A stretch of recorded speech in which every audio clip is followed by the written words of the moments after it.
Austin Heberling, Cadet Staff Sergeant Daniel Guerrero, Cadet Airman Basic Joshua Martinez, and Cadet Airman Basic Austin Risley.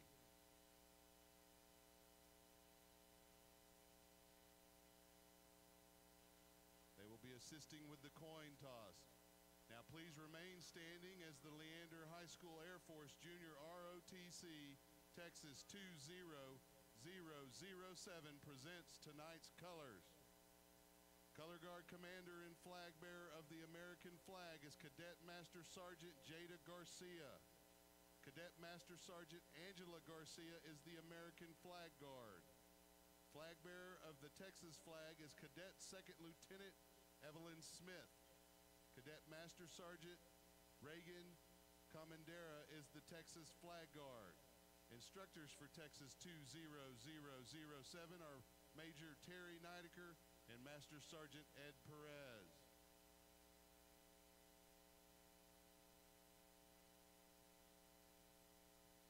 And now, ladies and gentlemen, please remain standing as we honor our country with the singing of the national anthem performed by Leander High School's very own Madison Cook. Oh, say, can you see by the dawn's early light what so proudly we hailed at the twilight's last gleaming, whose broad stripes and bright stars through the perilous fight o'er the ramparts we watched were so gallantly streaming, and the rocket's red glare, the bombs bursting in air, gave proof through the night that our flag was still there. Oh, say does that star-spangled banner yet wave o'er the land of the free and the home of the brave?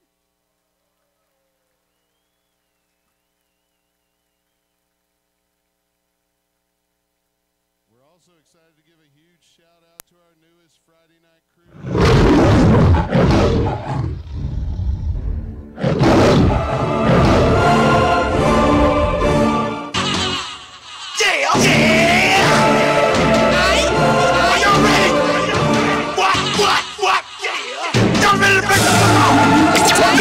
Welcome to the Lion Nation Podcast, brought to you by SHN Sports.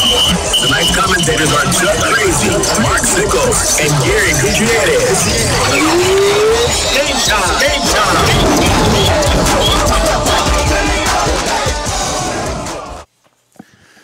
Welcome to AC Bible Stadium in Leander, Texas for tonight's game between the Stony Point Tigers and the Leander Lions. My name is Mark Sickles, and I'll be providing play-by-play tonight. Gary Gutierrez will add color commentary. Rich Hensley is producing the broadcast. Mickey Holden is working the camera, and John Salazar is our spotter. Tonight's game for September 14th, 2018 is being broadcast on SHN Sports. Follow our games this season at shnsports.com. This game is being broadcast live by audio, but according to district policy, it cannot be broadcast live by video. You can watch the video after the mandatory delay, most likely after midnight. I just wanted to pass that along to everyone out there listening and trying to watch the podcast. Gary, here we are in week 3. Leander Lions are 1-1 with the season opening 23-3 win against Pflugerville Weiss and a 37-23 loss last week against the Pflugerville Panthers. What have we learned from the first 2 games watching Leander? If you want to talk briefly about the offense and defense. Well, I think what we've learned from the offense is that the new system is working. Obviously, you know, what we've heard over the podcast over this last week was, they've definitely got some room for growth in the play calling in that area. Basically, they've taken on an offense very similar to the Army Navy offense, the Veer offense. This is more of a modified version. It's been very, very healthy for them. They've been consistent. They've been able to maintain some field possession. So offensively, I just want to continue to see them grow in that area with plays, and as these guys get more familiar with the offense, as they've also switched to it also for the first time. Expect them to get better at it. Tonight's going to be a big test for their offense. Stony Point's got a pretty good defense that's going to come in here, and they're used to stopping the run every day in practice. And their offense has been going so far this year. They come in 2-0 with wins against Killeen 21-14 and Harker Heights 45-22.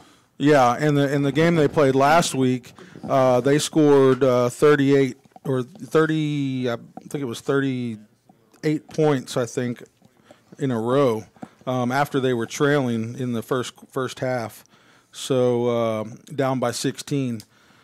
So they can definitely, and that was all done on the ground. I think they had one touchdown in that 45-22 victory over Harker Heights. Defensively, I think the linebackers are going to get a heavy dose of run today. So tackling's going to be a big deal today. Well, we are about ready for kickoff. Number 37, Ross Hines, is kicking it deep to Addison LaRue, who fields it about the 8-yard line on the left sideline. Turns upfield and gets tackled about the 20-yard line. LaRue and jumps back up. I guess he didn't go all the way down and gets up to about the 27-yard line. Leander is wearing blue tops and gray bottoms, and Stony Point is wearing white tops and dark bottoms. And number 20, Cobe Sterling, was on the tackle. So Leander will start out going left to right as you're listening on the broadcast, and if you watch later on the video, going left to right. And right now the rain is holding off, but we may get some during the game. So as we get ready for the first play, Rashad Carter under center. And it is an option to the left. He cuts upfield, has a seam, and gets about 8.5 yards on that. Matthew McDaniel is out there to get the pitch, but is able to tuck the ball and turn it up and get, they'll count it as 9 yards. So that'll bring up a 2nd and 1 on the Leander 37-yard line. Good start. On the tackle, number 41, Chase Coots, and number 3, Dario Rodriguez. So Rashad Carter now gets back under center. One receiver left, one receiver right. LaRue in motion. And Carter goes back to pass, looks around. He's getting pressured from the backside and throws it out of bounds. No flag on the play as he threw it out of bounds. It may have been a little bit behind the line of scrimmage. And on the pressure, there is a flag down now.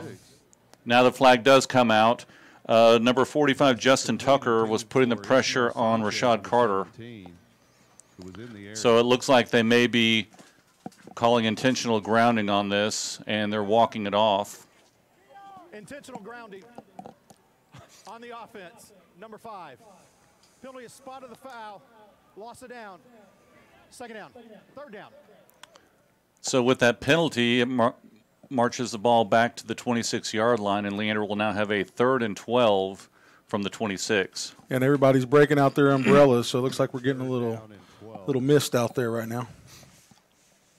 So Carter is back under center. Wide receivers are in tight. Matthew McDaniel goes in motion, and the veer play. Another flag on the play. Yep, they give the ball to Xavier Dotson, gets a couple yards, but a flag is down at the line of scrimmage. Number 9, Cameron Williams, is on the tackle. And while we're going through that, let's read off our starting offense. Quarterback, Rashad Carter. Running backs, Addison LaRue and Matthew McDaniel. Also in receiver, Ismael Sanchez. And number 88, Keon Leonard, and also number 21, Xavier Dotson as well at running back.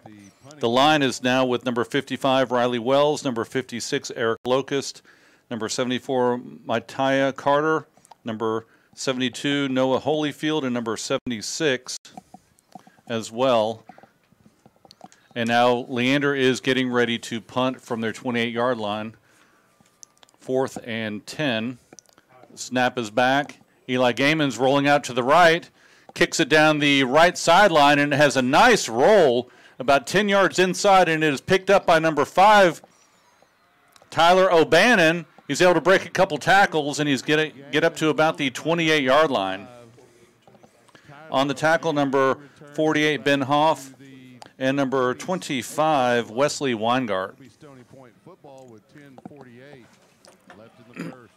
Yeah, this offense really needed to get off to a good start. This Stony Point Tigers, they'll wear you down. So now Stony Point comes out, has twin receivers out to the left side, single receiver out to the right. The quarterback is back with 2 running backs in front of him, and it is a handoff off the right side to number 4, and he has the seam around the right side. He gets up past the first down. That was to Tyler Cleveland. Number 4, Tyler Cleveland with the carry. Henry Birmingham, Ray Egglesey, and A.J. Nelson on the tackle, but he has enough around the right side for a first down that'll give Stony Point Tigers 1st and 10 on their 39-yard line, going right to left as you're listening to the broadcast.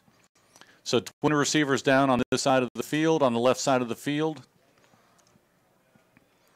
Handoff up the middle to number 4 again, Tyler Cleveland. He breaks outside. He's got a seam down the right side, and it looks like he will have enough to go in for a touchdown.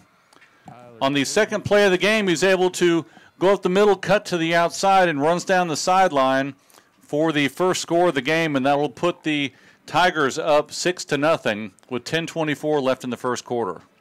Yeah, the defense got manhandled on that play. There was holes all over. So Stony Point will now go for the PAT.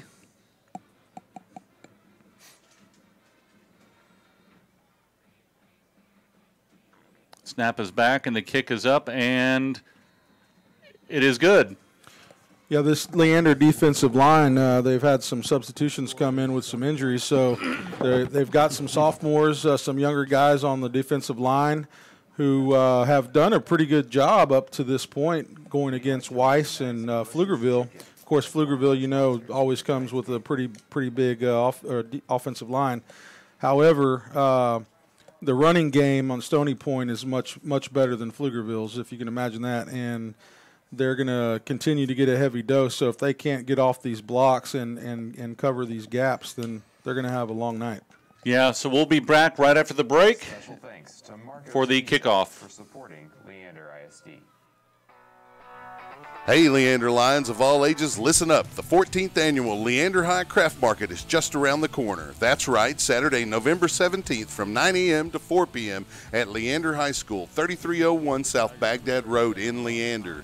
Featuring more than 200 vendor booths offering food, crafts, homemade goodies, artisan creations, artist holiday creations, and much, much more. And it's indoors, so it will happen, rain or shine. Vendors get your application and information packet along with a printable craft fair market flyer at leanderbaseball.com. So mark it down, Saturday, November 17th, 2018, 9 a.m. to 4 p.m. at Leander High School. And we are back for the kickoff. It is kicked down to number 34, Addison LaRue, who returns it up to the 22-yard line. So that'll give Leander a 1st and 10 on their 22-yard line. So we saw a couple glimpses of good offensive execution from Leander that first series, but the penalties, pushed them back behind the chains, and they couldn't get out from under that. Yeah, they've struggled with that over the past few years, and it's been detrimental to them.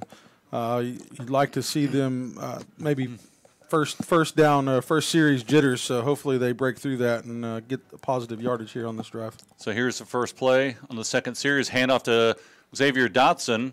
Gets about 3 yards on that.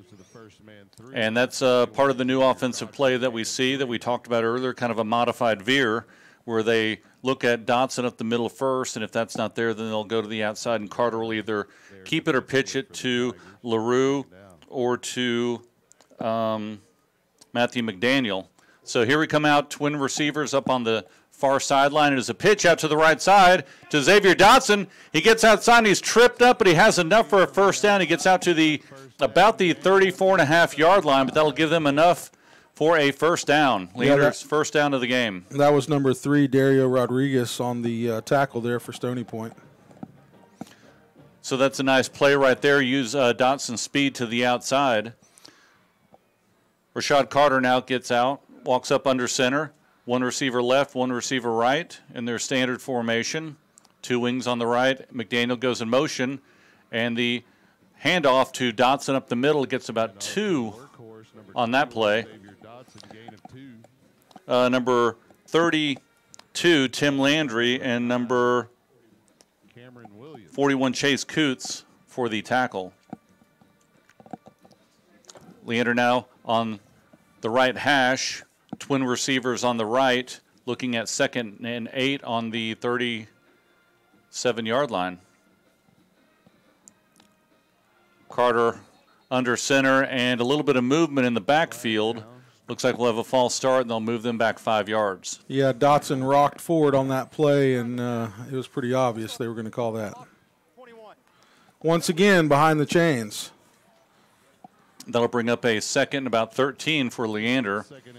When they break out of the huddle, have about 8 minutes and 57 seconds left in the first quarter. And I'm looking at the new scoreboard and the new vision, the screen up there. It's nice. Yeah, it's pretty clear. We haven't had a chance to really talk about that much this season. Rashad Carter gets a snap, hands it off to Dotson on the left side. He has the seam, gets up past the 41, maybe the 42-yard line.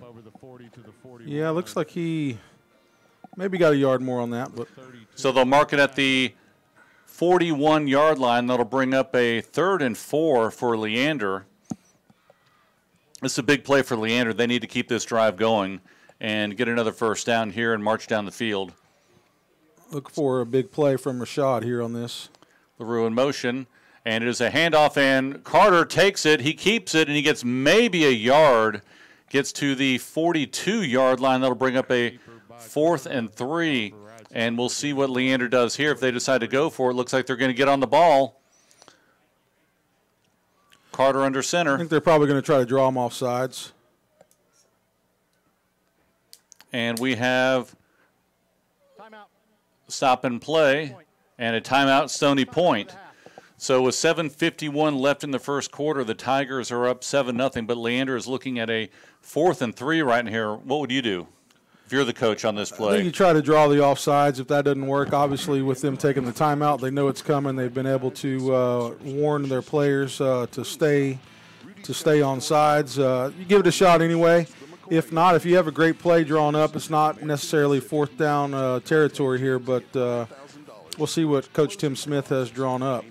Yeah, we'll see if they try and get some of the speed to the outside. If they can catch them off guard, they may look at what defense they're running and have a couple options on the, when Carter gets up under center. We've seen a little bit of success up the middle and a little bit of success on the outside. We haven't seen a pass yet. May see some type of play action as well. So they are lining up to go for it. Twins left. Carter under center. And here we go, 4th and 3 on the 42-yard line. Yeah, and they're loading the box.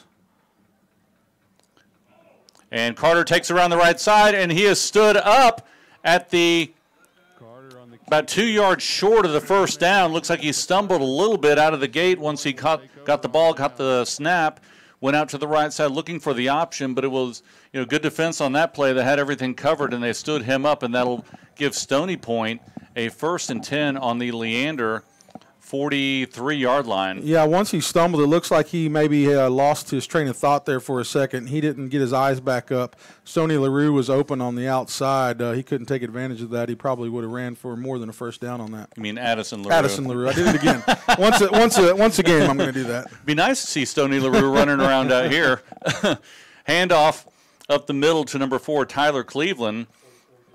Number 44, Evan Smith, and number 52, Matthew Nakama on the tackle.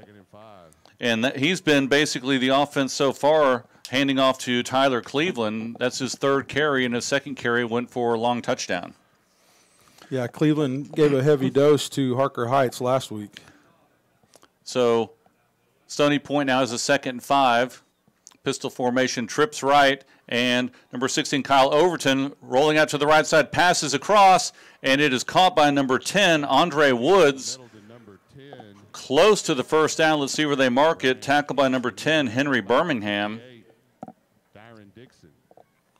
And number 58 as well, Dyron Dixon. So it looks like they are going to move the chains. They'll give him enough for a first down. So that'll give Stony Point a 1st and 10 on Leander's 33-yard line. Yeah, and this game's going to get a little bit more interesting as this heavy rain's about to roll through. Yeah, we can see it coming this way. So once again, Overton back in the pistol formation have 3 receivers on the right side, 1 receiver on the left side, and it is a rollout to the right and a pitch over to the right side to number 14, Quaylen Lomax, who goes down about the 23-yard line, but we do have a flag thrown down at the 18-yard line. We'll see what they call. We also have an injured player down on the ground. Number 16, Ray Egglesey on the tackle. So with this break, let's get a word for our sponsors, and we'll be right back. The Leander Lions Football Booster Club would like to send a special shout-out to its platinum sponsors. First, James Henderson with American Pacific Mortgage. Contact James and get $5,000 towards closing costs.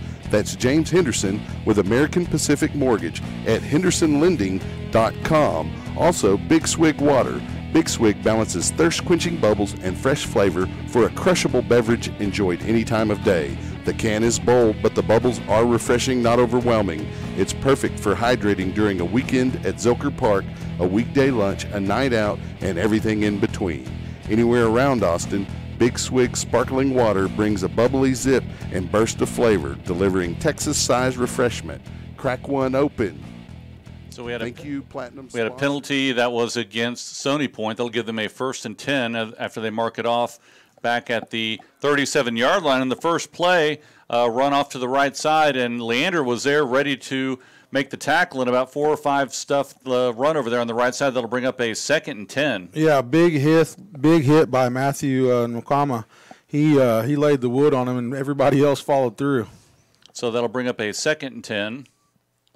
Kyle Overton still back at quarterback right now. Twin receivers left, man in motion coming across. Fake jet sweep, and he keeps it. Kendall Thomas keeps it around the left side. He gets a couple blocks. He's down to the 15, the 10, and he gets – let's see if they mark him out of bounds at the 3-yard line. And this may be coming back. The flag was thrown in the area of a holding call, so we'll hear what the ref has to say. Ray Egglesey was able to knock him out of bounds short of the end zone, but there is a flag down at the 34-yard line on the far sideline. And that will be a penalty against Stony Point. So Leander gets a break right there.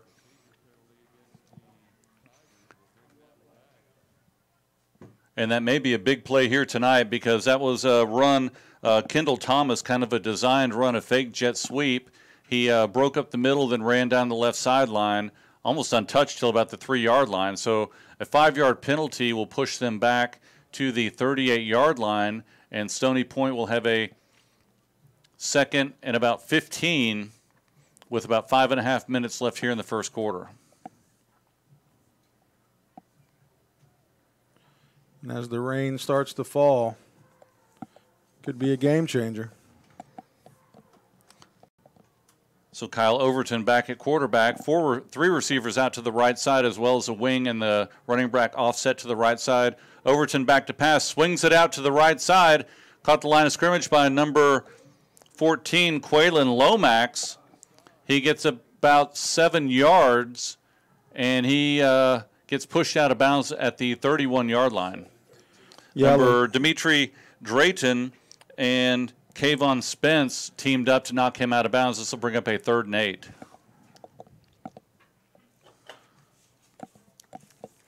So 3 receivers to the left side now as Kyle Overton is looking for the snap. He gets it, looks downfield, lots of time, and throws it over the middle to number 10, Andre Woods, but it is incomplete. But there is a flag down as well on the 32-yard line on the near side.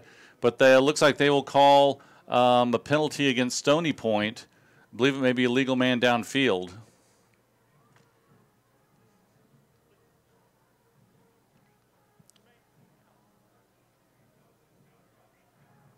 And we're seeing what Tim Smith does here. He'll go ahead and decline it. That'll bring up a 4th down. So it'll be 4th and 8 on the 33-yard line. Stony Point offense still out on the field, looking over to the sideline to get the play.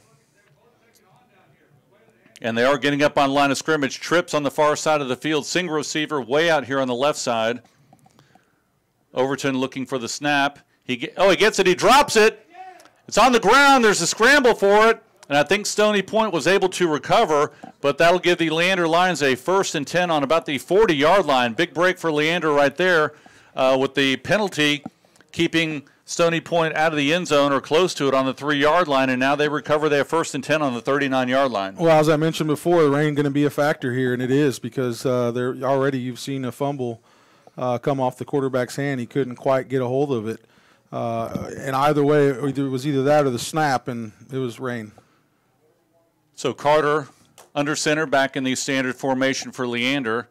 Matthew McDaniel goes in motion. Handoff to Dotson.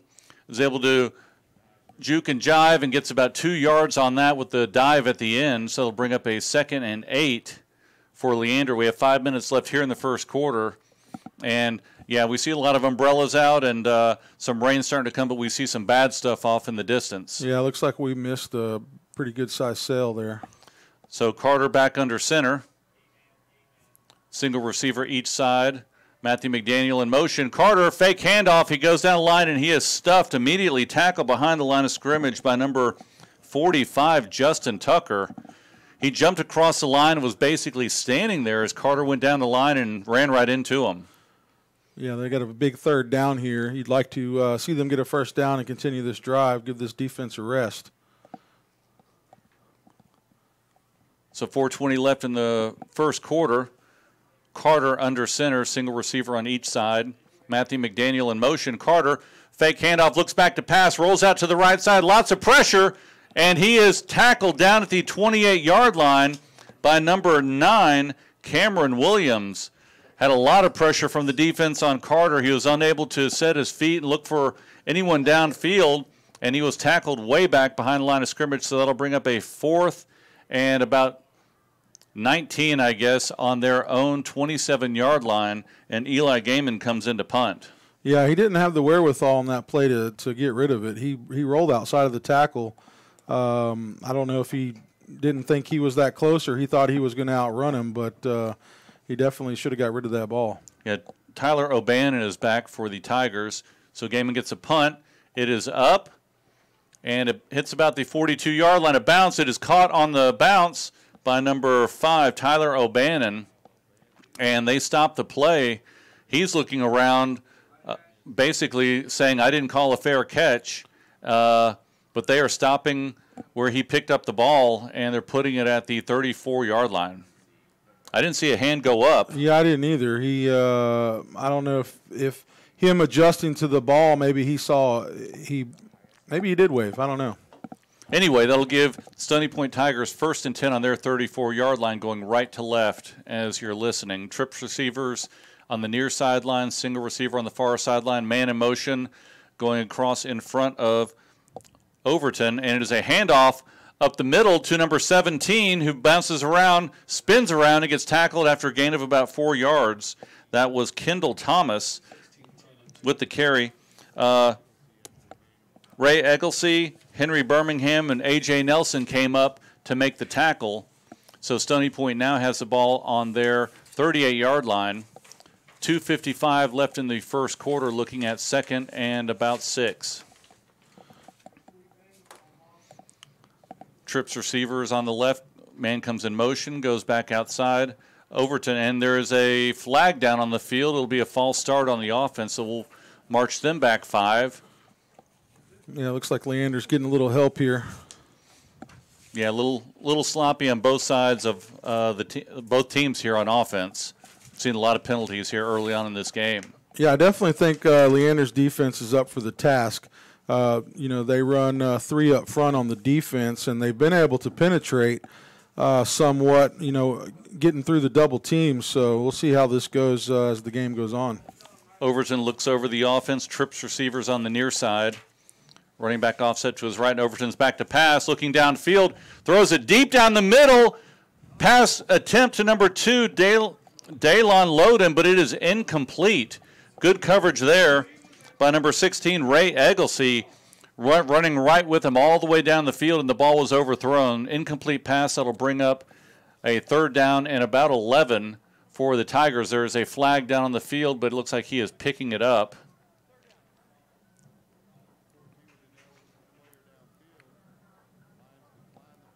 So the officials are getting everything set right now. They are flipping the stick over to 3rd down. So Stony Point here with 2.5 left in the first quarter. Twin receivers to the left, single receiver to the right. Overton looking over, making the call. Oh, looks like we got a false start on number 83. Yeah, it looks like they finally called it. Delayed flag there, but yeah, number 83 moved a little bit when he was in the 2-point stance, and they are going to mark it back another 5 yards. Looks like his cadence drew his own guy offsides. Yeah, I think they were trying to pick up a cheap 5 yards right there and caught their own team, so that'll bring up a 3rd and 16 here for Stony Point. Good discipline by the defense. On their 23-yard line. Overton gets the snap, handoff to number 17, Kendall Thomas up the middle. Short gain on the play. Yeah, that tackle was Connor Cracy, and looks like number 44, Evan Smith on the tackle. Of course, the initial hit was by number 32, Kevin Spence. So that'll bring up a 4th down. Good defensive stand by Leander. About 2 minutes left in the first quarter. Once again, the quarterback fumbled the ball. And now the punter had some trouble. And the punt is off to the left side, bounces around the 35-yard line, and they catch it about the 38 by number 3, Dario Rodriguez. And Leander will have a 1st and 10 on their 38-yard line, and we'll be right back after the break.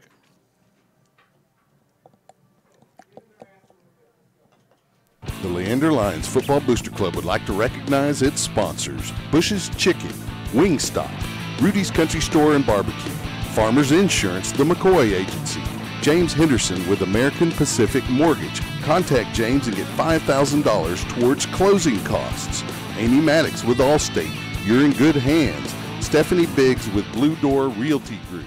Mighty Fine Burgers.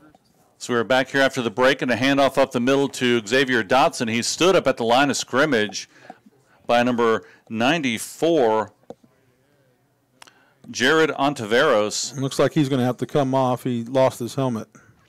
So number 11, Anthony Thornburg, heads in to the huddle. So Leander is looking at a 2nd and 10 on their 38-yard line. About a minute 30 left, clock running in the first quarter. Looks like that's David Cruz. I think the Oh, I'm sorry, David Cruz. Yes. So it's a pitch off to the right side, and he is tackled. David Cruz is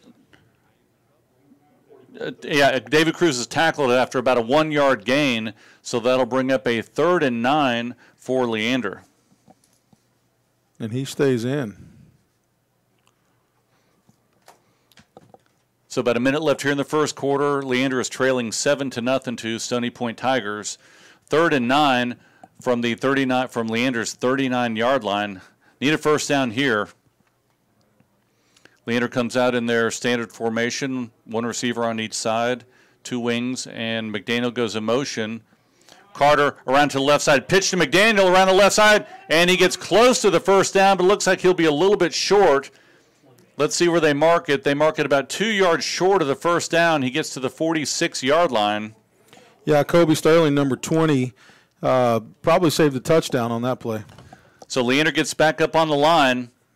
Rashad Carter under center. 4th and 2. LaRue in motion goes back over to the left wing. And Carter, with a good push from the offensive line, he gets enough with the quarterback dive to get a first down. Got about 3 yards on that. Great push by the offensive line. Yeah, it's just what you want to see, some little bit of consistency. They're picking up their first downs. Expect Leander to keep rolling. So David Cruz heads over to the sideline, and Xavier Dotson heads back in. Leander will have a 1st and 10 on their 40-yard line. See if they want to run one more play before the quarter. About 18 seconds left. Looks like they may let this run out. Don't know if they'll have enough time to get up to the line and get this off. Carter's hurrying into the huddle. Going to be cutting it close. 5 seconds left. Carter gets up under center. Everyone's set, and that's the end of the first quarter. With the Tigers leading 7-0, but Leander is driving down the field, they will have a 1st and 10 on their 49-yard line. We'll be back for the second quarter of play. The Leander Lions Football Booster Club would like to recognize its sponsors: Bush's Chicken, Wingstop, Rudy's Country Store and Barbecue, Farmers Insurance, the McCoy Agency, James Henderson with American Pacific Mortgage. Contact James and get $5,000 towards closing costs. Amy Maddox with Allstate. You're in good hands. Stephanie Biggs with Blue Door Realty Group. Mighty Fine Burgers, Fries, and Shakes. Randy Hoff with Lexus of Austin. Dana Kerr Photography. Earl and Janice Lott. Milo Aquatics. Pool Service and Remodels. And Big Swig Water. Thanks to all of the Leander Lion Football Booster Club sponsors. We appreciate your generosity. Go Lions! Well, we are back here. There we go. And we're having a little bit of confusion here as to what the referees were doing out here. Looks like they marked off a 5-yard penalty against Leander. Then they put it back up on the 49-yard line. And looks like there's... I think they're still confused of what's going on here. So now the teams are walking back over to the sideline.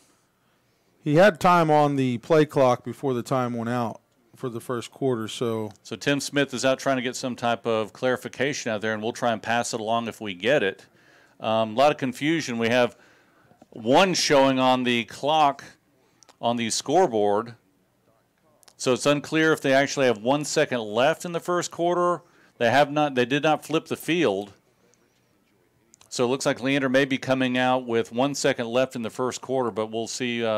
We'll see what happens here. Okay, now they've taken a timeout off of Leander, so Leander called the timeout. Okay, so now they've officially called a timeout. Looks like 1 second left. Leander still 1st and 10 on their 40-yard line. 1 second left in the first quarter. They were trying to get a play off, and maybe Tim Smith or someone from the sideline called timeout right before the clock ran out. So here we go.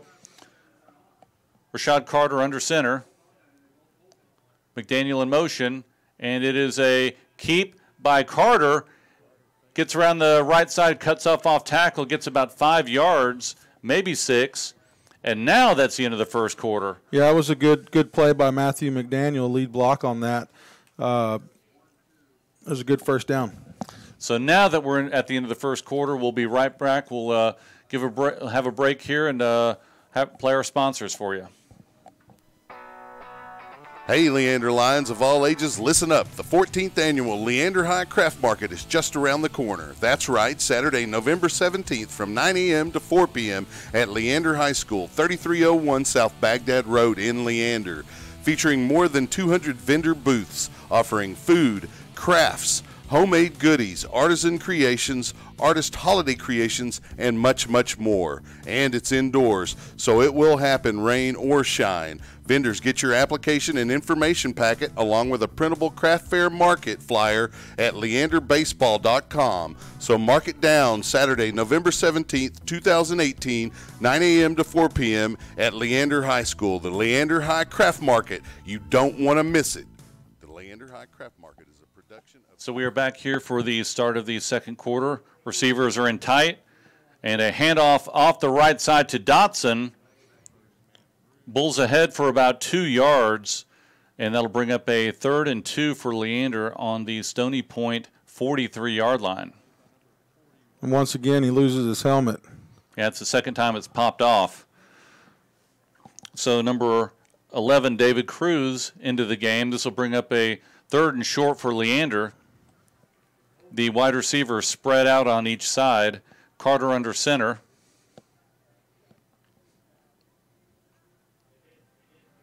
LaRue in motion. And it is a draw up the middle. And it looks like there may be the ball may have gone on the ground, and it did. And Stony Point is able to recover on their 43-yard line. Fumble on the exchange and a turnover. Stony Point will now take over 1st and 10. Yeah, it looks like the linebacker, number 44, Jake Chambers, came up with the ball. Yeah, tough break for Leander right there. They were able to drive down the field and have a little bit of momentum here, and then now a turnover almost at midfield. So Stony Point now runs back out onto the field going left to right as you're listening. Twin receivers on the left, single receiver on the near side. Overton is still in at quarterback. 2 running backs just in front of him on each side. And it is a keep on the right side, and there's a seam. He's able to get tripped up at the right about the 1st down marker, but there is a flag on the field at the 46-yard line. Yeah, and that was A.J. Nelson on the tackle. So we'll have a hold against Stony Point. They'll mark that off. Looks like it's going to be another penalty against Stony Point.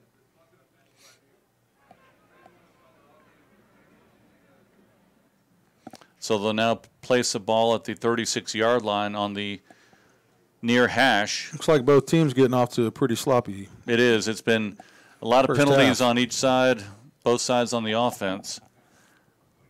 So Stony Point is looking at a 1st and about 19 on their 36-yard line, near hash.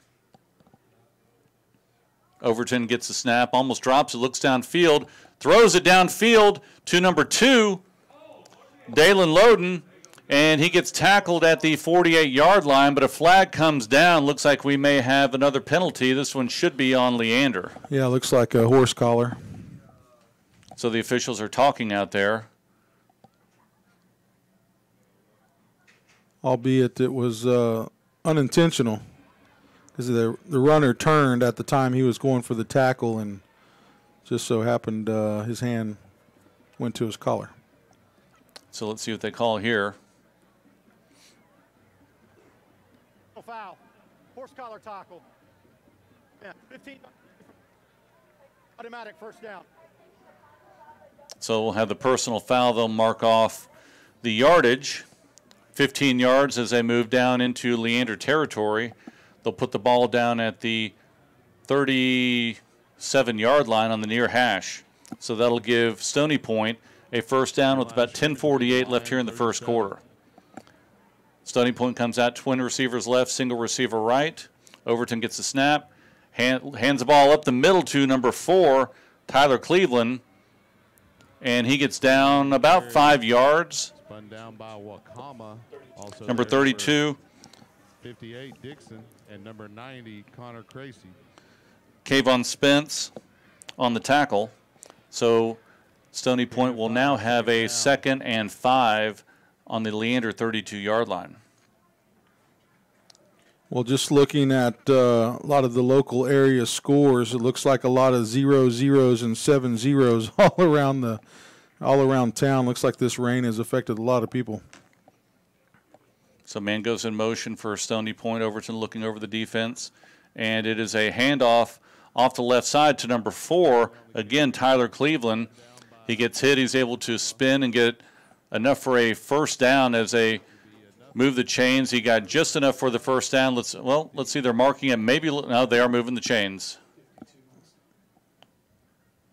So that'll give Stony Point a 1st and 10 on the Leander 27-yard line.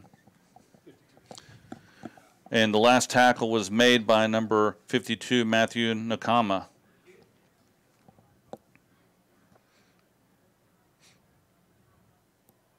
Overton gets the snap, goes back to pass, rolls out to the right side. A little bit of pressure from Leander. Flag goes down, and the ball is thrown into the end zone. The receiver turns around. It is incomplete. It is knocked down.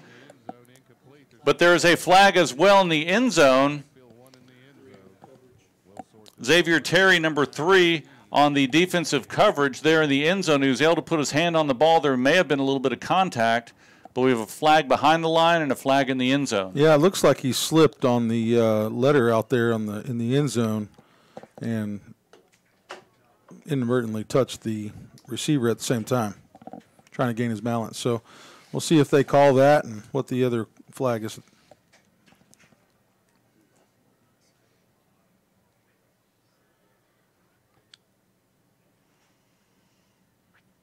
So flag is still down at the 36-yard line behind the players. Looks like they're going to pick that one up. They're going to offset both of those penalties. They'll offset each other, so it'll be 1st and 10 once again at the 27-yard line of Leander. There you go. Redo for everybody. There we go. Twin receivers right, single receiver left. Man in motion comes across, and it is a jet sweep off the left side to number 14. He's able to bounce around to the outside and gets out about 8 yards. That was a carry by number 16, Quaylen Lomax. And Ray Egglesey was able to come up and make the tackle, but he got about 7 on that play. That'll bring up a second and, let's say 2nd and 4 here from the 21-yard line. Twin receivers to the right side of Stony Point. Overton looking for the snap, and he gets it. And it is a handoff up the middle to number 17, Kendall Thomas. Able to get a couple yards on the play, but short of the first down. Yeah, it looks like that was sophomore Dyron Dixon on the tackle, followed up with Connor Cracy. So after that tackle, Stony Point is looking at a 3rd and 2 from the Leander 19-yard line. So that's 2 of the sophomore defensive linemen that I was mentioning earlier that have came in and filled in for the seniors that have done a great job. Looks like the quarterback is out, and Tyler Cleveland is back getting ready for the snap. Oh, and we have a lot of movement once again. See if they call it on the offense here. Saw a guard and a couple other people kind of move before the snap, and they are going to mark it off against Stony Point. Yeah, I wasn't sure. It looked like Henry Birmingham from Leander jumped, but looked like I guess he was drawn offsides. Another big break for Leander, making it a little bit more difficult for Stony Point to get this 3rd down conversion. Yep, 3rd and 7 for Stony Point as they look to get the snap here. Trips receivers on the right side, single receiver on the left, and it is a direct snap to number 17 around the left side. A designed run, and looks like he may have enough for a first down. That was Kendall Thomas. Looks like that was a block below the waist, which I thought they were calling that this year. I guess it's the second time Leander has not had that call on the other side. So Kendall Thomas on the Wildcat got a little bit short of the first down. It'll be 4th and less than 1 here for Stony Point Tigers. Gets the snap, it's dropped, and he falls down, and that'll give Leander a first down on their 25-yard line. Snap was back, he dropped it, then slipped and fell, and fell down onto the ground with the ball, so Leander gets a break there. Yeah, once again, it's been an ugly second quarter as well. Well, great news for the Leander Lions. They were able to hold on that defensive stand. Let's see if when the offense comes out, if they can get something going. They've been able to move a little bit on offense, but then those penalties seem to just keep driving them back, and they can't get that first down. Yeah, it looks like the one who makes the least amount of mistakes might win this game. So Carter gets back under center on their 25-yard line, 1st and 10. Leander going right to left, and Carter off to the left side looking to pitch, and he pitches it out on the left side to McDaniel, and he gets about 2 yards on that play, so that'll bring up a 2nd and 8, about 7:35 left in the first half. Yeah, that was a slow developing play right there. Good idea, but there's a lot of defenders out there, and Carter was able to pitch it at the last second, and McDaniel was able to pick up a yard and a half, so looks like they'll be about 2nd and 8 here for Leander. LaRue in motion along the backside. Carter spins, goes around the right side off tackle, breaks out, cuts back in, and gets about 2 to 3 yards on that play. Number 9 on the tackle, that is Cameron Williams. So Leander will be looking at a 3rd and about 6 here on their side of the field. The ball's almost at the right hash. So Carter gets a play, gets back into the huddle. See what Leander's got drawn up here for this Yeah, long 3rd and 6. 3rd and 6 on their 29. And it is a pass. Carter goes back, gets scrambled, lots of pressure, throws it out to the left side. Pass was attempted to be thrown to Ismael Sanchez, but Carter had a lot of pressure back there, wasn't able to get the pass out with enough time, and that'll bring up a 4th down for Leander. Yeah, once again, it seems like this offense is just getting off the ball a little slow.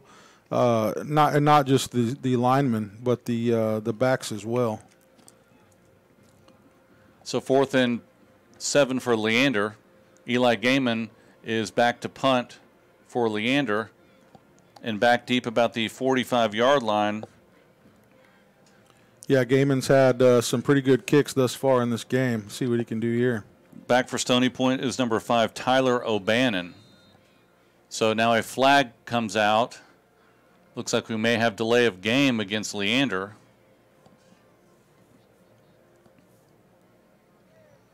So another penalty. Looks like we probably have more penalty yards than offensive yards here in the second quarter.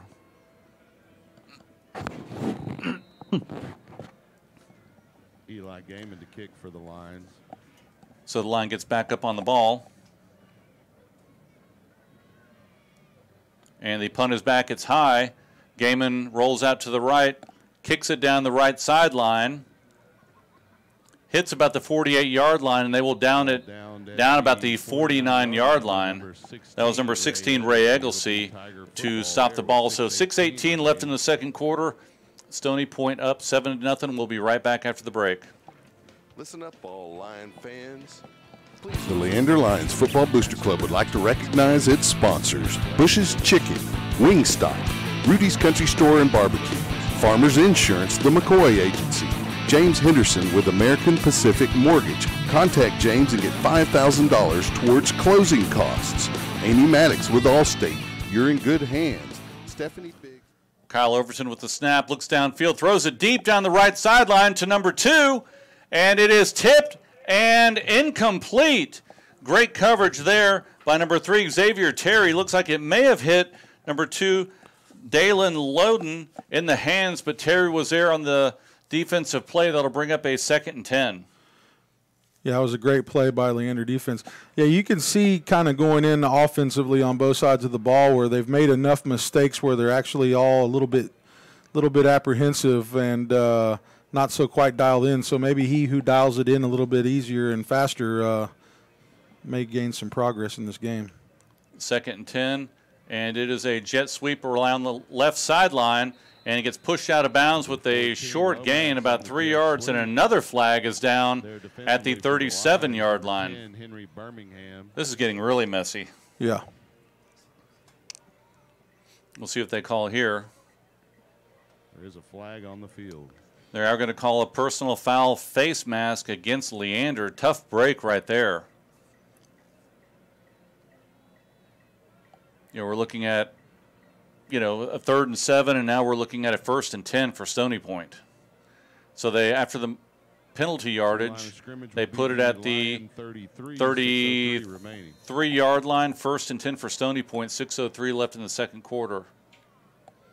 Overton with the handoff. No, he keeps it off the right side, and he picks up about 7 yards on the carry. That was a great fake. Number 52, Matthew Nakama on the tackle. So now Stony Point is looking at they're going to mark it 2nd and 5 on the 27-yard line. About 5.5 minutes left here in the second quarter. Twin receivers right, single receiver left. Overton with the handoff off the right side to number 4, Tyler Cleveland. On the carry. He gets close to the first down. Let's see where they mark it. Maybe a little short. Number 44, Evan Smith on the stop. Number 44, Evan Smith. 3rd and 1. And number 32, Kayvon Spence as well on the tackle. So it'll bring up a short 3rd and 1 for Stony Point on the Leander 24-yard line. Kyle Overton back. Running back offset to his left side. Twin receivers to the right. The snap is back, and it is a handoff up the middle, enough for a first down to number 4, Tyler Cleveland. Gets about 6 yards on that carry, so that'll move the chains, and they will set up on the 21-yard line, 1st and 10 for Stony Point. 4:50 left in the second quarter. Sorry. Yeah, looks like we've dodged a lot of rain by sitting up here. We've seen several clouds go by, so far it's been pretty good for this ball game. So it looks like we have twin receivers on each side. Kyle Overton back in the pistol formation. And he takes it along the right side, and he pitches out to the right. Good pursuit by Leander, but he's able to slip a couple tackles and gets about 7 yards on that carry. Tackled by Wakama and number 7. Number 7, Dimitri Drayton on the tackle. Yeah, it looks like the defender dropped his head a little bit and the runner ran right past him. Seen that a few times in the last couple of games where the defenders have done that, and you got to keep your eyes up.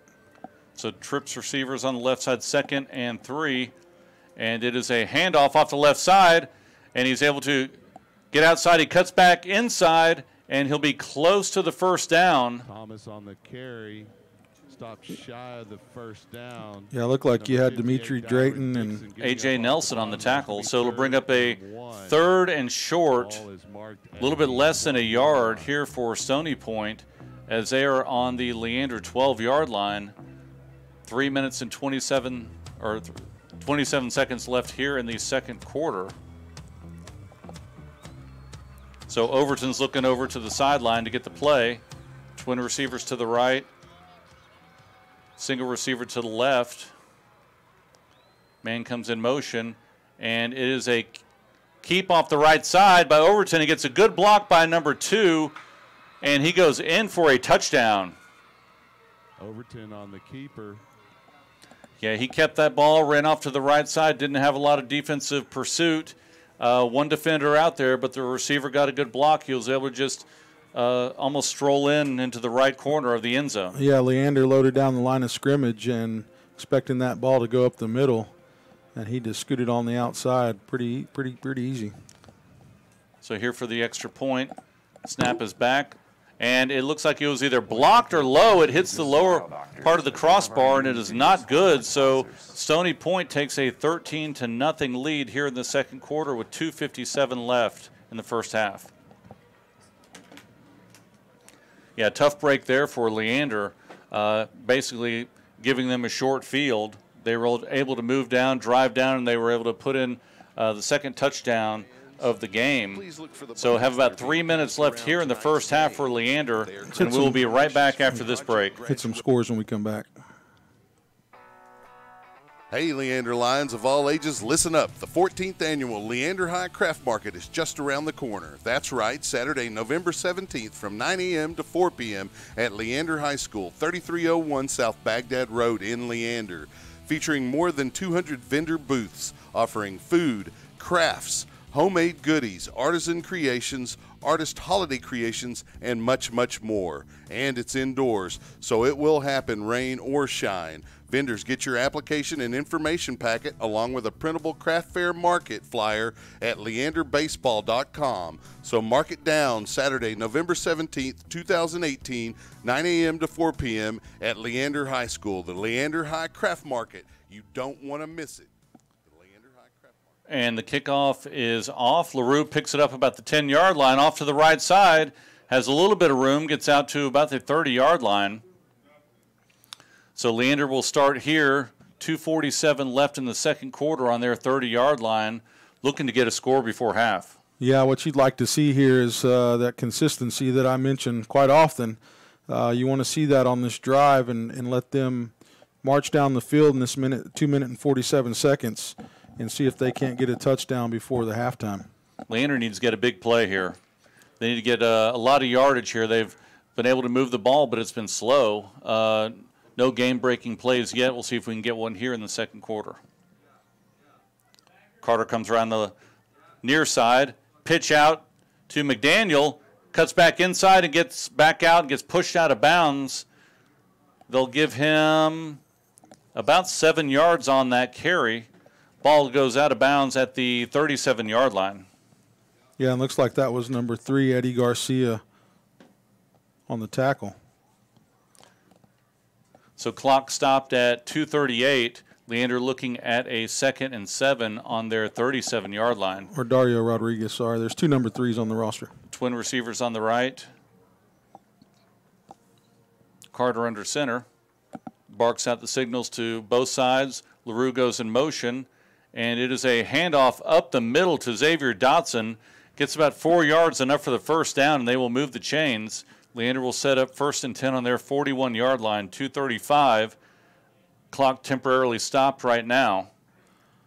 Yeah, and that's one thing this offense is designed to do, is just continue to pick up 3-4 yards, and make a easy 3rd down, 2nd down conversion. Carter gets the snap, cuts upfield, looks outside, darts back inside, gets out, and they will keep the – oh, and there's a flag right there. His helmet comes off. Looks like there may be a personal foul or a face mask. Yeah, it looks like personal foul. He went right after his head. The flag was down at the 47-yard line of Leander. They will call a personal foul, face mask against the Stony Point Tigers, and that's a big break for Leander right now. So they move the ball 15 yards down the field, and Leander will set up on the Stony Point 38-yard line near hash, going right to left as you're listening. Yeah, that was a good gift for Leander. Hopefully they can take advantage of it and keep driving the ball forward. Clock starts with 2:10 and running. Twin receivers left. Carter under center. LaRue in motion across the backfield, and got a penalty flag. Looks down. like another flag is down.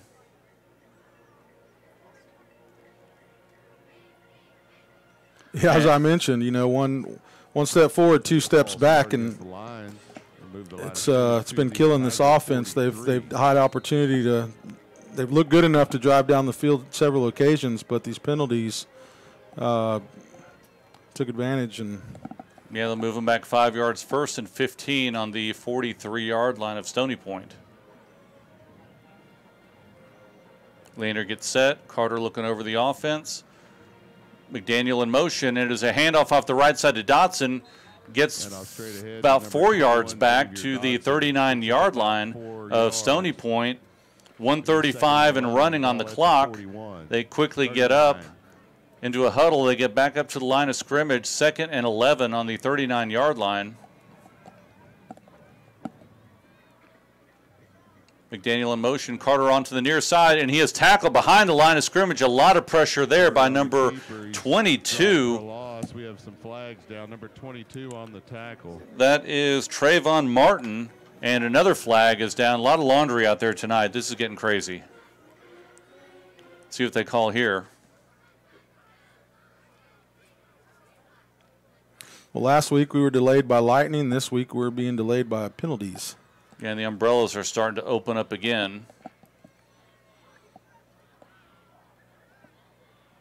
So unsportsmanlike conduct against Leander. So they will move them back 15. Unsportsmanlike conduct against the and they'll set up the 38-yard line here for Leander. They're now on their 38-yard line. I think if you're Coach Smith, you just want to run out the clock and get into the locker room and discuss this with your guys and try to come out in the second half with no more negative yards here and give Stony Point another opportunity to score with some timeouts. 3rd and forever for Leander. Pitch off to the right side, Dotson. Hey, another flag. He cuts up, and he gets a couple, maybe 3 or 4 yards. They'll blow it down. 1:05 left. They stop the clock, and there's a flag down at the 40-yard line of Leander.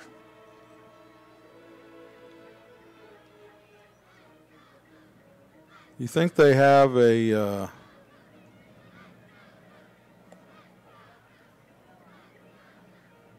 third down and 40 playbook play in their playbook? Another offensive penalty against Leander. That'll be declined. So now we have a 4th down and 30 on their 32 or 42-yard line. So they're bringing the punting unit in with the minute 4. Just when we thought Leander was on the move with that 15-yard penalty, now they're back to where they started, as a fourth down. Partner at Bible Stadium and the exclusive healthcare sponsor for LHS. Yeah, you turn in a possible field goal opportunity negated by penalties. So let's quickly go through our sponsors here. Bush's Chicken, Wingstop, Rudy's Country Store and Barbecue, Farmers Insurance, McCoy Agency, American Pacific Mortgage with James Henderson, Allstate with Amy Maddox, Blue Door Realty Group with Stephanie Biggs, Mighty Fine Burgers, Fries, and Shakes, Earl and Janice Lott, Lexus of Austin with Randy Hoff, Dana Kerr Photography, and Milo Aquatics Pool Service. They sponsor the Leander Lions Football Booster Club, so we encourage you to support our sponsors. So Eli Gaiman is back for the punt here, 4th and 30 on their 42-yard line. He's standing about the 32-yard line. Snap is back, and the punt is off. And a good punt, good long punt, bounces about the 18, now about the 15, and they will down it on the 15-yard line with 53 seconds left here in the second quarter. So let's take a quick break, and we will be right back. The Leander Lions Football Booster Club would like to send a special shout out to its platinum sponsors. First, James Henderson with American Pacific Mortgage. Contact James and get $5,000 towards closing costs. That's James Henderson with American Pacific Mortgage at hendersonlending.com. Also, Big Swig Water. Big Swig balances thirst-quenching bubbles and fresh flavor for a crushable beverage enjoyed any time of day. The can is bold, but the bubbles are refreshing, not overwhelming. It's perfect for hydrating during a weekend at Zilker Park, a weekday lunch, a night out. So Stony Point starts out on their 15 as a handoff to number 4, Tyler Cleveland off the right side for a short gain. Gets about 2. That'll bring up a 2nd and 8 on the 17-yard line for Stony Point. 37 seconds, clock is running. Overton looks over to the sideline. Looks like they just might want to let this take one more play and go into half. Yeah, they've had their fair share of penalties too. I'm pretty sure they're ready to get back in the locker room. Clock goes down to under 20 seconds. Overton looking over the offense. He gets a snap and he drops it, and they dive on it at the 10-yard line. So another messy play, so that'll bring up a 3rd and about 15 here for Stony Point. Well, nothing real positive going on with both these teams in this first half. You've got to hope that these coaches can get these kids in order and come out and play some good, clean football. And that's it for the first half. Leander is trailing 13-0, but we've basically seen a display of a lot of ugly football out there with lots of penalties. Yeah, I'd like to say the majority of it is the rain, but it really hasn't rained that much. Yeah, I'm sure the wet field and the wet ball has something to do with the mishaps that Stony Point's had. They've had quite a few fumbles or bobbles with the snap or catching the snap. So they've got to get that fixed, and Leander's just got to fix these penalties. It's killed every one of their drives. Yeah, we've seen a lot of flags on both teams, both sides of the ball. So I don't know what the penalty count is, but I'd say it's maybe even for both sides, but a lot of flags on both teams. So hopefully they'll clean that up the second half. Leander comes out, and if we didn't have those penalties, maybe a different ball game for Leander, but hopefully they'll clean that up, talk about it at halftime, and we will come back after the half, and we'll get on with the third quarter of play. The Leander Lions Football Booster Club would like to send a special shout out to its platinum sponsors. First, James Henderson with American Pacific Mortgage. Contact James and get $5,000 towards closing costs. That's James Henderson with American Pacific Mortgage at hendersonlending.com. Also, Big Swig Water. Big Swig balances thirst-quenching bubbles and fresh flavor for a crushable beverage enjoyed any time of day. The can is bold, but the bubbles are refreshing, not overwhelming. It's perfect for hydrating during a weekend at Zilker Park, a weekday lunch, a night out, and everything in between. Anywhere around Austin, Big Swig Sparkling Water brings a bubbly zip and burst of flavor, delivering Texas-sized refreshment. Crack one open. Thank you, Platinum sponsors, for sponsoring the Leander Lions Football Booster Club. Go Lions! The Leander Lions Football Booster Club would like to recognize its sponsors: Bush's Chicken, Wingstop, Rudy's Country Store and Barbecue, Farmers Insurance, the McCoy Agency, James Henderson with American Pacific Mortgage. Contact James and get $5,000 towards closing costs. Amy Maddox with Allstate, you're in good hands. Stephanie Biggs with Blue Door Realty Group, Mighty Fine Burgers, Fries, and Shakes. Randy Hoff with Lexus of Austin, Dana Kerr Photography, Earl and Janice Lott, Milo Aquatics, Pool Service and Remodels, and Big Swig Water. Thanks to all of the Leander Lion Football Booster Club sponsors. We appreciate your generosity. Go Lions!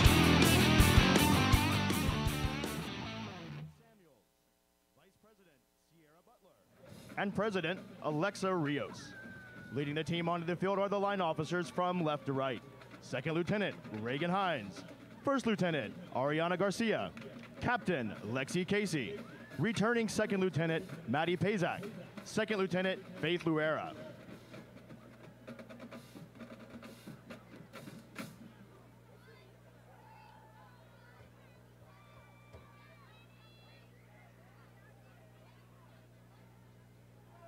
This week's most motivated Tiger dancer is Alyssa Walters.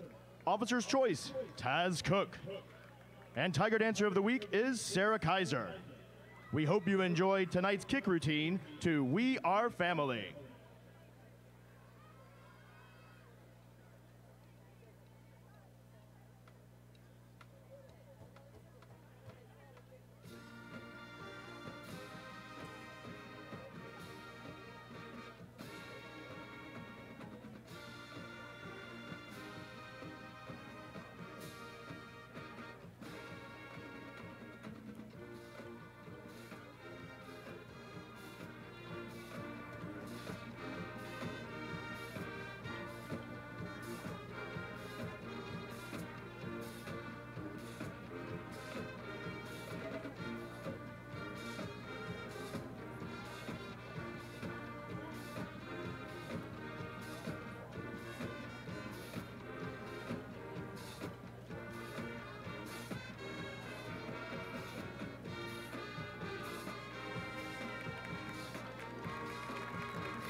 Now entering the field is the pride of Stony Point, the Tiger Band.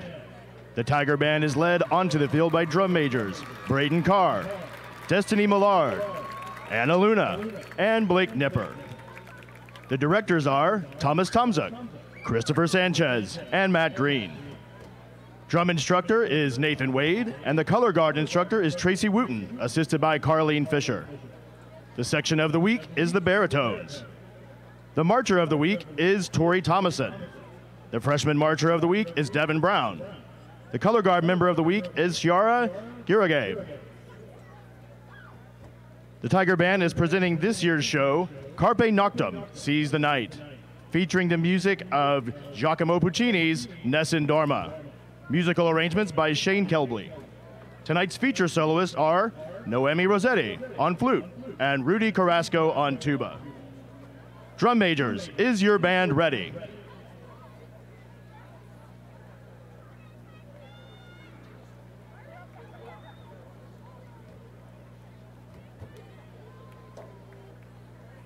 Tiger Band, you may take the field for your halftime performance.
Often imitated, but never duplicated.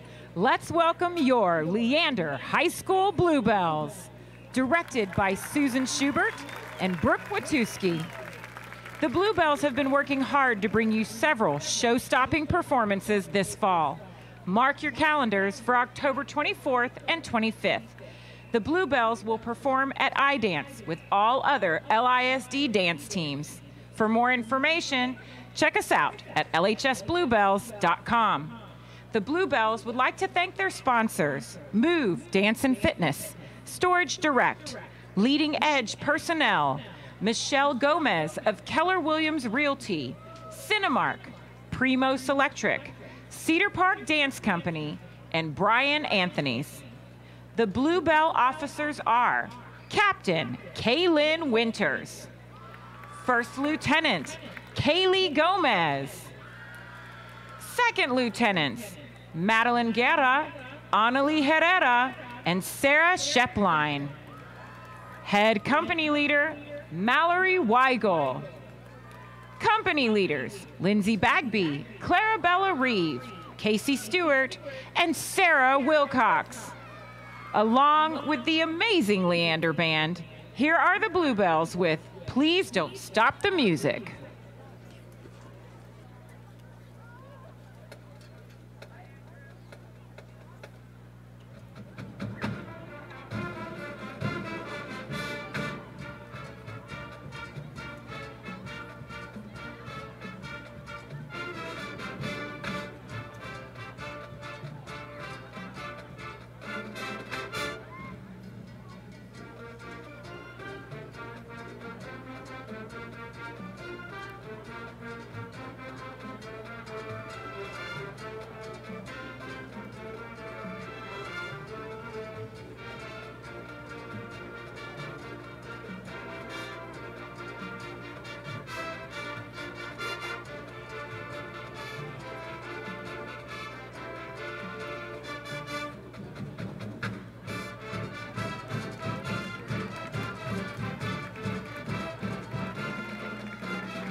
Ladies and gentlemen, please help me welcome to the field the Leander High School Marching Band. The LHS Band has been recognized for outstanding achievements throughout the entire country. The band is a consistent finalist at the Bands of America Super Regional Contest in San Antonio, the 2015 Bands of America Austin Regional Champions, and received 7th place at the UIL 6A State Marching Contest in 2016.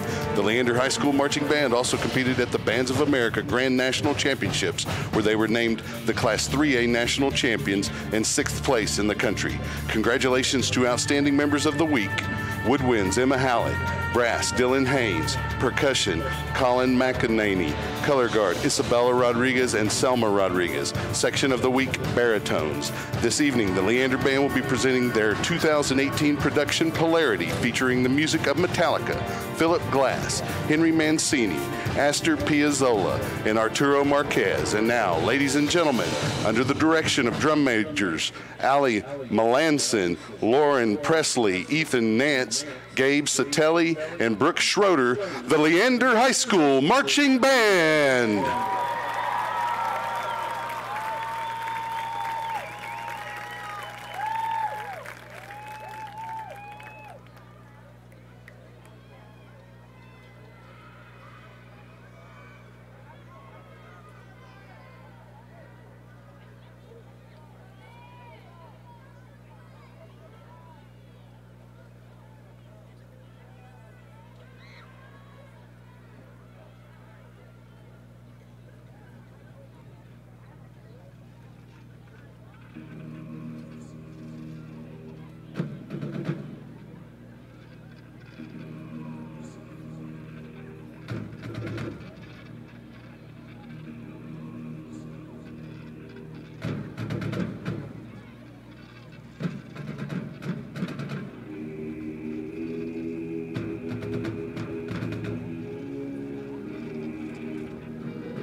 And we are back here for the second half of football at AC Bible Stadium between the Stony Point Tigers and Leander Lions.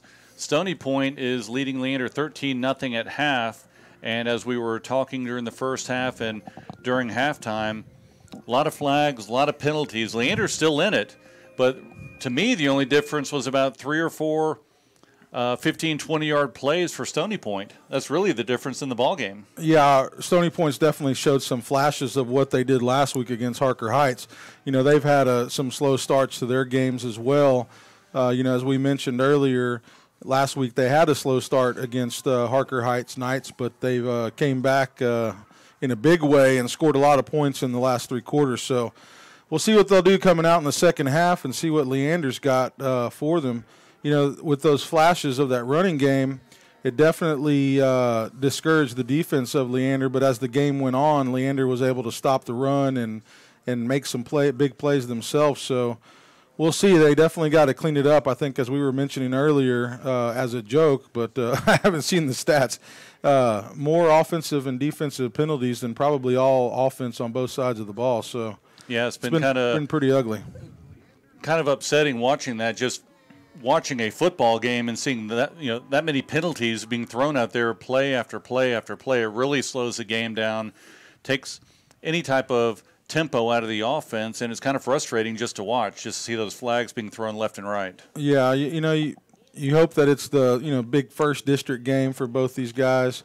You know, coming in, this game counts. They came out here a little anxious. They came out of here, you know, ready to play, but mentally they were just a little overwhelmed, I think. So, and you know, as we saw during the game, as the penalties started piling up, you know, people were a little bit apprehensive, you know, in doing their job because they were afraid of making a mistake, and you could kind of see it, the look on, you know, from the quarterback to the running back to the receivers, they were just all a little slow. Yeah, a little out of sync. It wasn't as crisp as we saw last week either.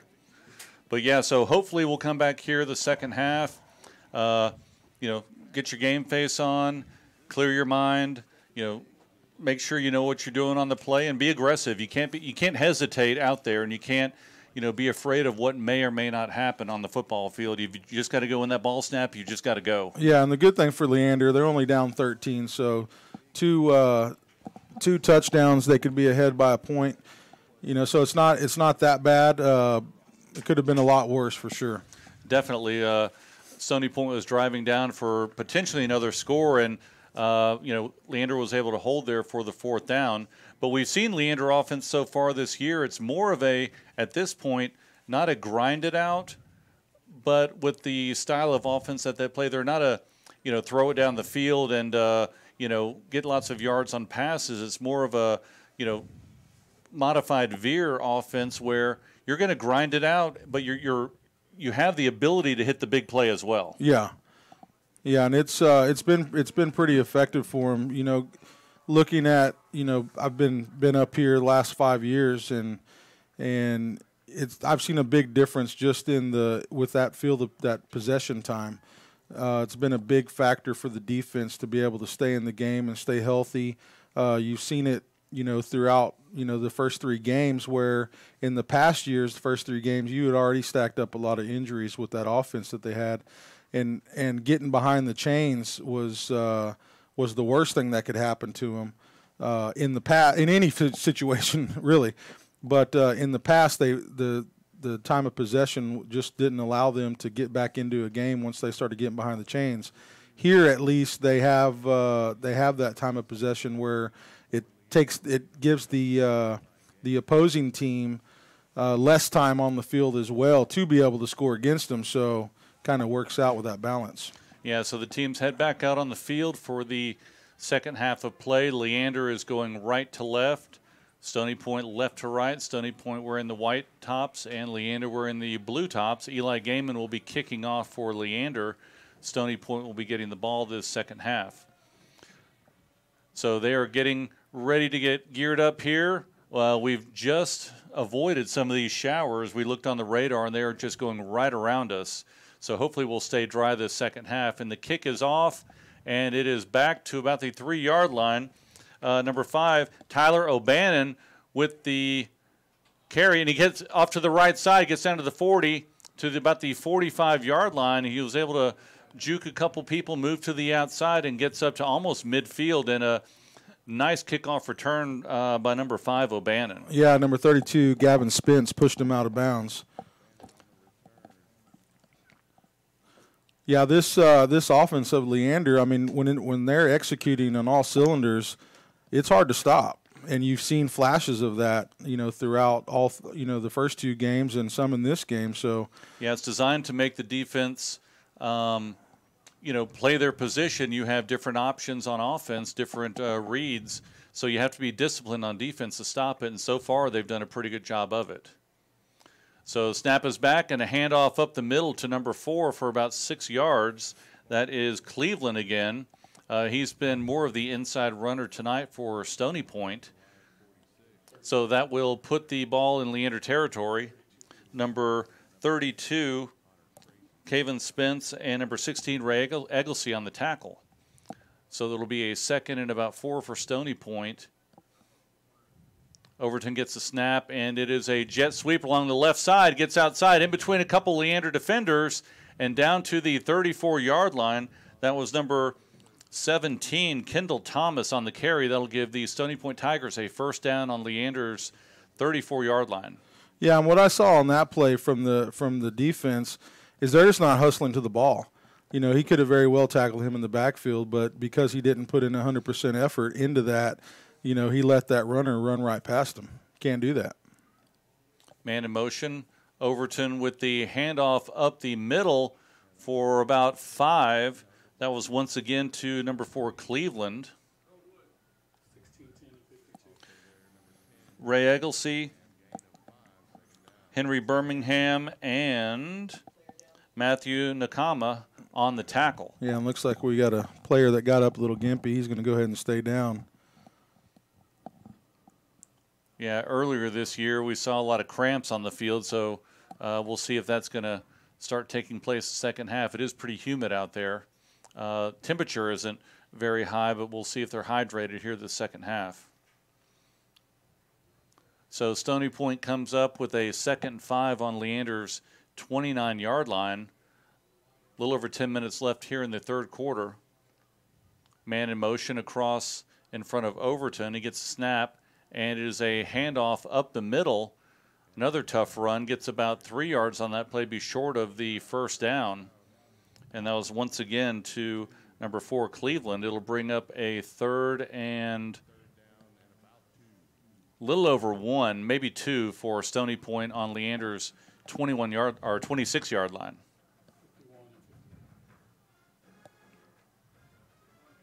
So Overton getting ready to get the snap, and it is he pulls it, goes around the right side, not a lot to contain, gets a block on the outside, and he scoots down, and he is in for the touchdown. See if they say he kept in bounds, and he did. So that was a designed run out to the right side. He was able to get outside, and a nice block by the receiver on the Leander defender, and he was able to keep his feet and get in for the touchdown. Yeah, that was the same play that he ran last time for the touchdown, pretty much in the same place in the field. Great fake. So number 37, Hines, in for the point after attempt. The kick is up, and it is good. And that'll give the Tigers another touchdown. Let's see what they're – now there's some type of delay on the field. And here we go with another penalty, a false start against Stony Point. So it looks like they'll move it back and re-kick. Hopefully we won't see a lot of those the second half. They made it in the end zone before that happened. So right now, Stony Point is up 19-0 on Leander.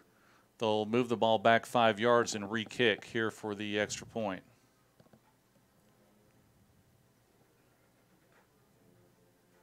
And snap is low, it skips.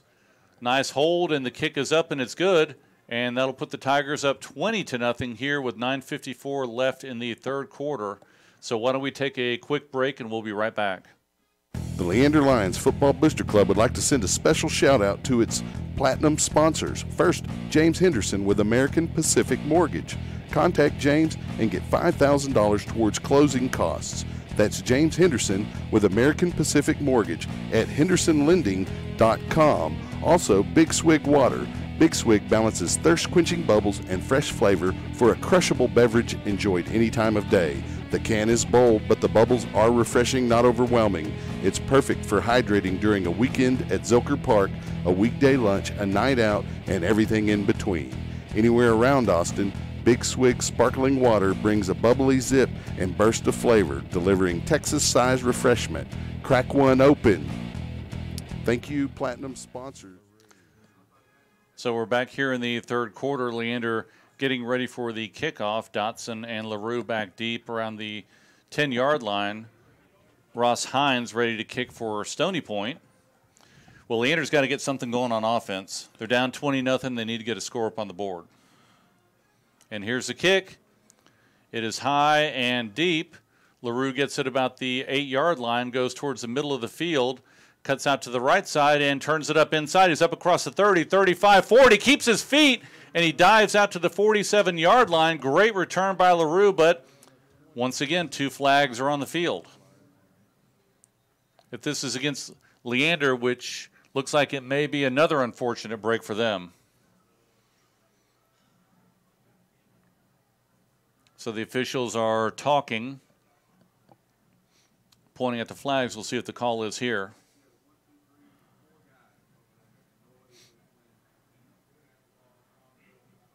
Yeah, it's a shame. Addison has done a great job. He's made a lot of good plays this year, and a few of them have been negated by penalties, and you hate to see that. So they are going to march it off against Leander. They're going to start at the 24-yard line and move it back. So yeah, it's a spot big, foul. Huge change of field position there. They are now going to be starting at their 14-yard line rather than the 47-yard line. Big penalty there on the kickoff return. Yeah, LaRue can't be very happy about that. No, I mean, he was able to keep his feet, had an outstanding return. So Carter under center. LaRue or McDaniel in motion, handoff up the middle to Dotson. Gets 1, maybe 2. Let's see where they spot it. That'll bring up a second down for Leander. About 9:30 left in the third quarter. Yeah, looks like we're getting some dirty play down there. We got the linebacker getting up and smashing Leander's head into the ground there. So twin receivers out here on the left side. Carter under center. Looking at left and right side of the offense.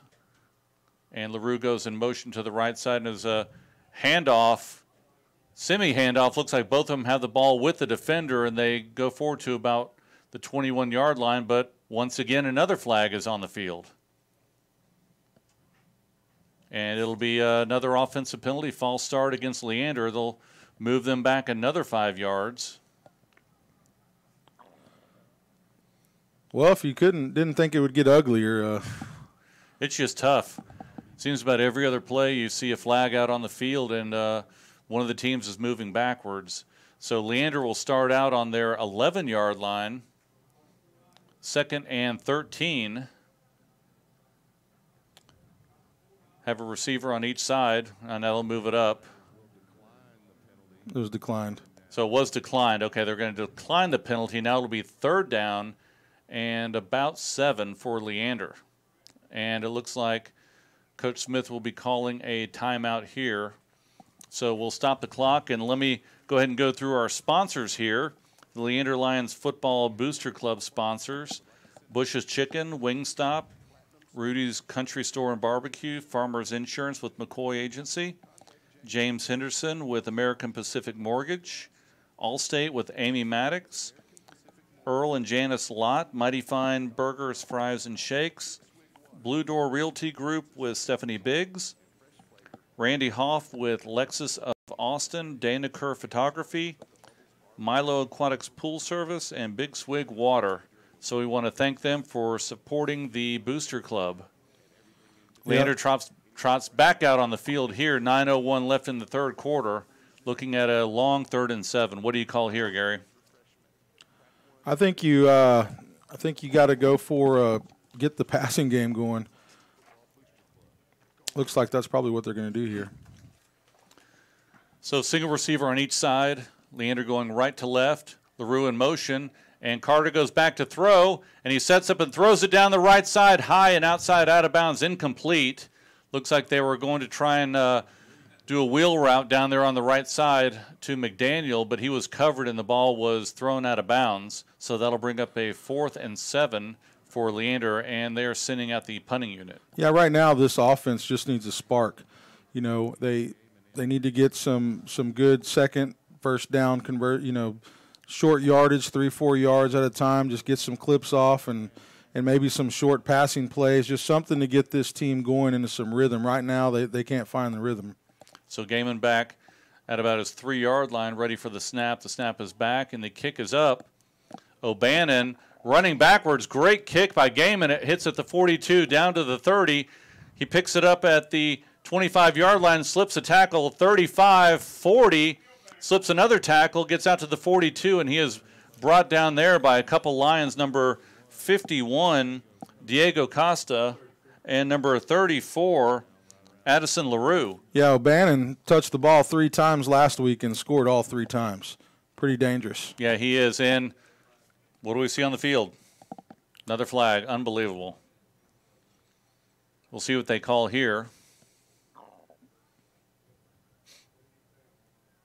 Walking over to the Lions sideline.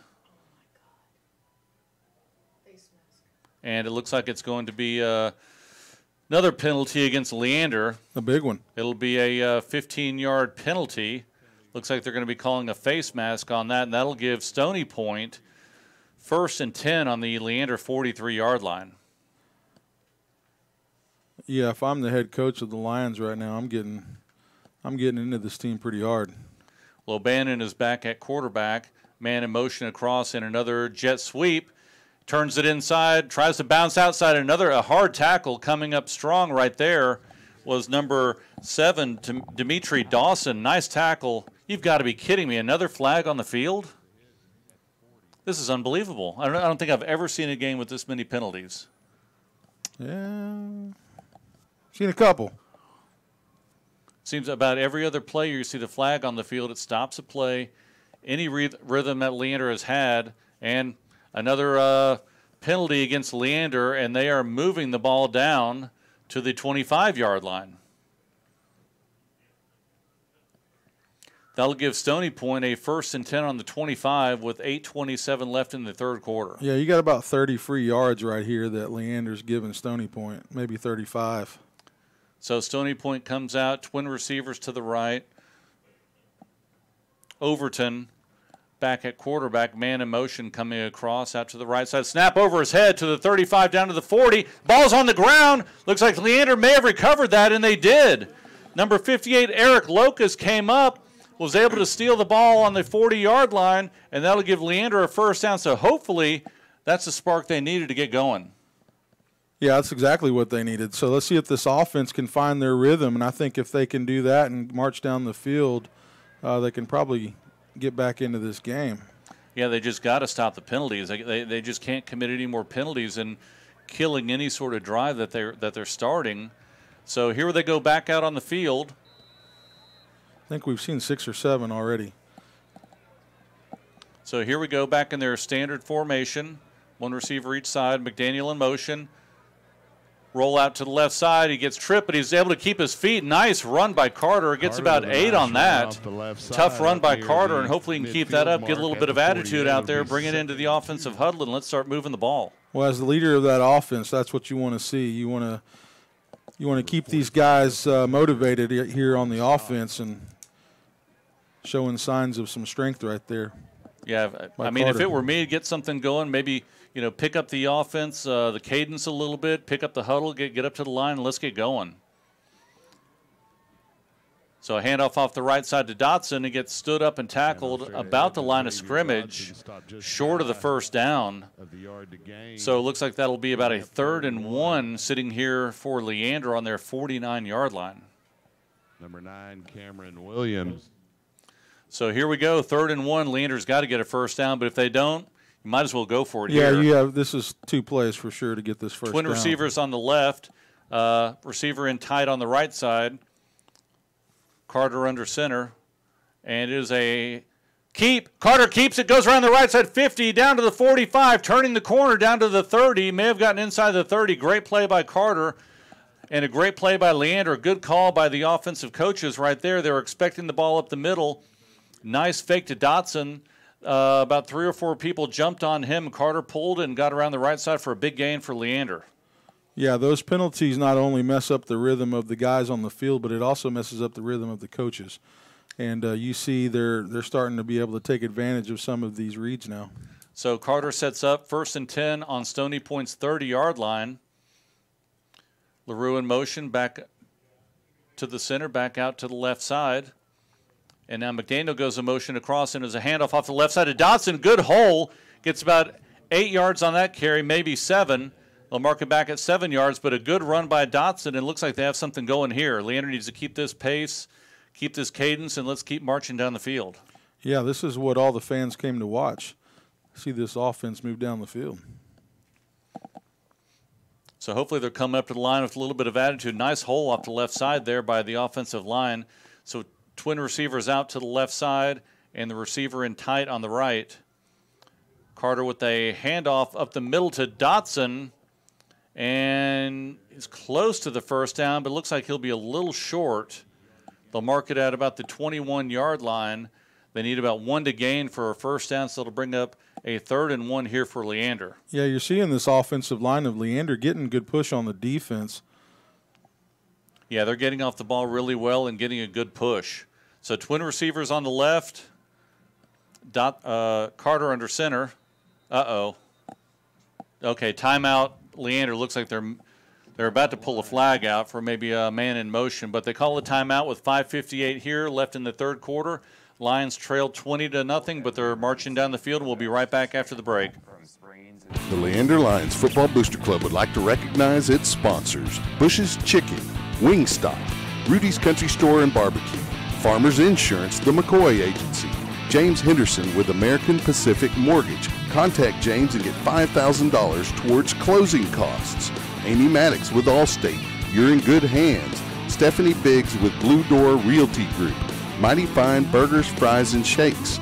Randy Hoff with Lexus of Austin, Dana Kerr Photography, Earl and Janice Lott, Milo Aquatics, Pool Service and Remodels, and Big Swig Water. Thanks to all of the Leander Lion Football Booster Club sponsors. We appreciate your generosity. Go Lions! All right, here we go. 3rd and 1 here on the 21-yard line. Leander looking to get a first down here. LaRue goes in motion, and it's a pitch out to the right side to LaRue. He has a seam. He gets outside 15, down to the 10-yard line. Great run. No penalties, and Leander will have a first. It looks like maybe a 1st and goal on the 10. Great play there.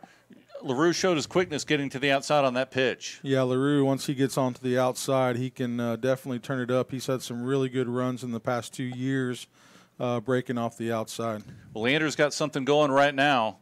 Looked like they've picked up the pace here on offense. Twin receivers out to the right side. And it is a roll out to the left side, run to the left by Carter, but he is tackled behind the line of scrimmage. Loses about 2 on that play. That wasn't a smooth play right there. Looked a little confused back there in the backfield, all the running backs. Yeah, it looked like he didn't follow the lead of his blockers and got in there a little too quick. So 2nd and 12 here, 2nd and goal here on the 12. But as I mentioned before, you know, once they get this rhythm going, they can do some damage. This offense is hard to stop when everybody's executing on all cylinders. Sanchez and Kessler out to the right side. We have a rollout, designed run to the left. Carter, 10, 5, cuts it up, reaches. The ball goes out of bounds through the end zone, but they will say he was down. And there's a flag on the play. Down before the fumble, so the ground caused the ball to pop out of his hands and go through the end zone out of bounds. But there is a flag down on the 4-yard line. And they're going to call a personal foul against Stony Point. I don't know if you can move the ball I'll any give the closer. Lions a 1st and goal. Yeah, you may just want to keep it where it is. It was about a foot away from the goal line, and the penalty was thrown about the 4. So let's see what we have. Well, that will give them a first down if they take the penalty. Time to make the center. So let's see what they do eligible player. here. They are, what do they have here? They marked it down to first down on the 1 foot line. Inches. So Carter under center. And he fumbles the ball. It's down. Scramble. Carter was able to recover. He lost maybe a foot on that. They'll put about the 2 foot line now. Scary play there for Leander. Yeah, that was pretty close. Just about to score and lost a handle on it. It fell down. He was able to fall on it and maybe lost about a foot. So we have a 2nd and less than 1 for Leander. McDaniel in motion. Handoff to Dotson. He gets a push. Good block off the right side. He's in for a touchdown. And that is the first touchdown here for Leander. 4:14 left in the 3rd quarter. They trail 20-6. I think Rashad Carter showed a big sigh of relief, finally getting in the end zone after working at it all night. And man, what a tough one. Yeah, that was a great drive for Leander. Saw a lot of good offensive plays there. Good blocking, good running, and they're on the board. So Gaiman is in for the extra point. Snap is back. The kick is up, and it's low. No good. The kick is no good, so that'll cut the lead to 14. Tigers are up 20-6. 4:14 left in the 3rd quarter, and we will be back after the break. The Leander Lions Football Booster Club would like to send a special shout-out to its platinum sponsors. First, James Henderson with American Pacific Mortgage. Contact James and get $5,000 towards closing costs. That's James Henderson with American Pacific Mortgage at hendersonlending.com. Also, Big Swig Water. Big Swig balances thirst-quenching bubbles and fresh flavor for a crushable beverage enjoyed any time of day. The can is bold, but the bubbles are refreshing, not overwhelming. It's perfect for hydrating during a weekend at Zilker Park, a weekday lunch, a night out, and everything in between. Anywhere around Austin, Big Swig sparkling water brings a bubbly zip and burst of flavor, delivering Texas-sized refreshment. Crack one open. Thank you, Platinum sponsors, for sponsoring the Leander Lions Football Booster Club. Go Lions! So back here, Leander just scored, cut the lead to 20-6. Eli Gaiman about ready to kick off at the 40-yard line. Lloyd at number 2 and O'Bannon number 5 deep for Stony Point. So Leander gets on the board, great offensive series, and it is a short kick caught at the 23-yard line, gets up to the 30, 34-yard line, knocked down hard by number 7, Dimitri Drayton, and Stony Point will start on the 34-yard line. Yeah, the defense got to stay away from the penalties. If you add up the 30, 40 yards they got in penalties on the drive that Stony Point scored on, they could have held them on that drive, and this would be a one-possession game. Well, here we go. Leander's defense has got to step it up, as you said. Stony Point comes out. Kyle Overton back at quarterback again. Cleveland in the backfield next to him, trips receivers out to the far sideline, going left to right, man in motion. And it is a handoff up the middle. Couple tough yards. Give him 3 yards for Cleveland.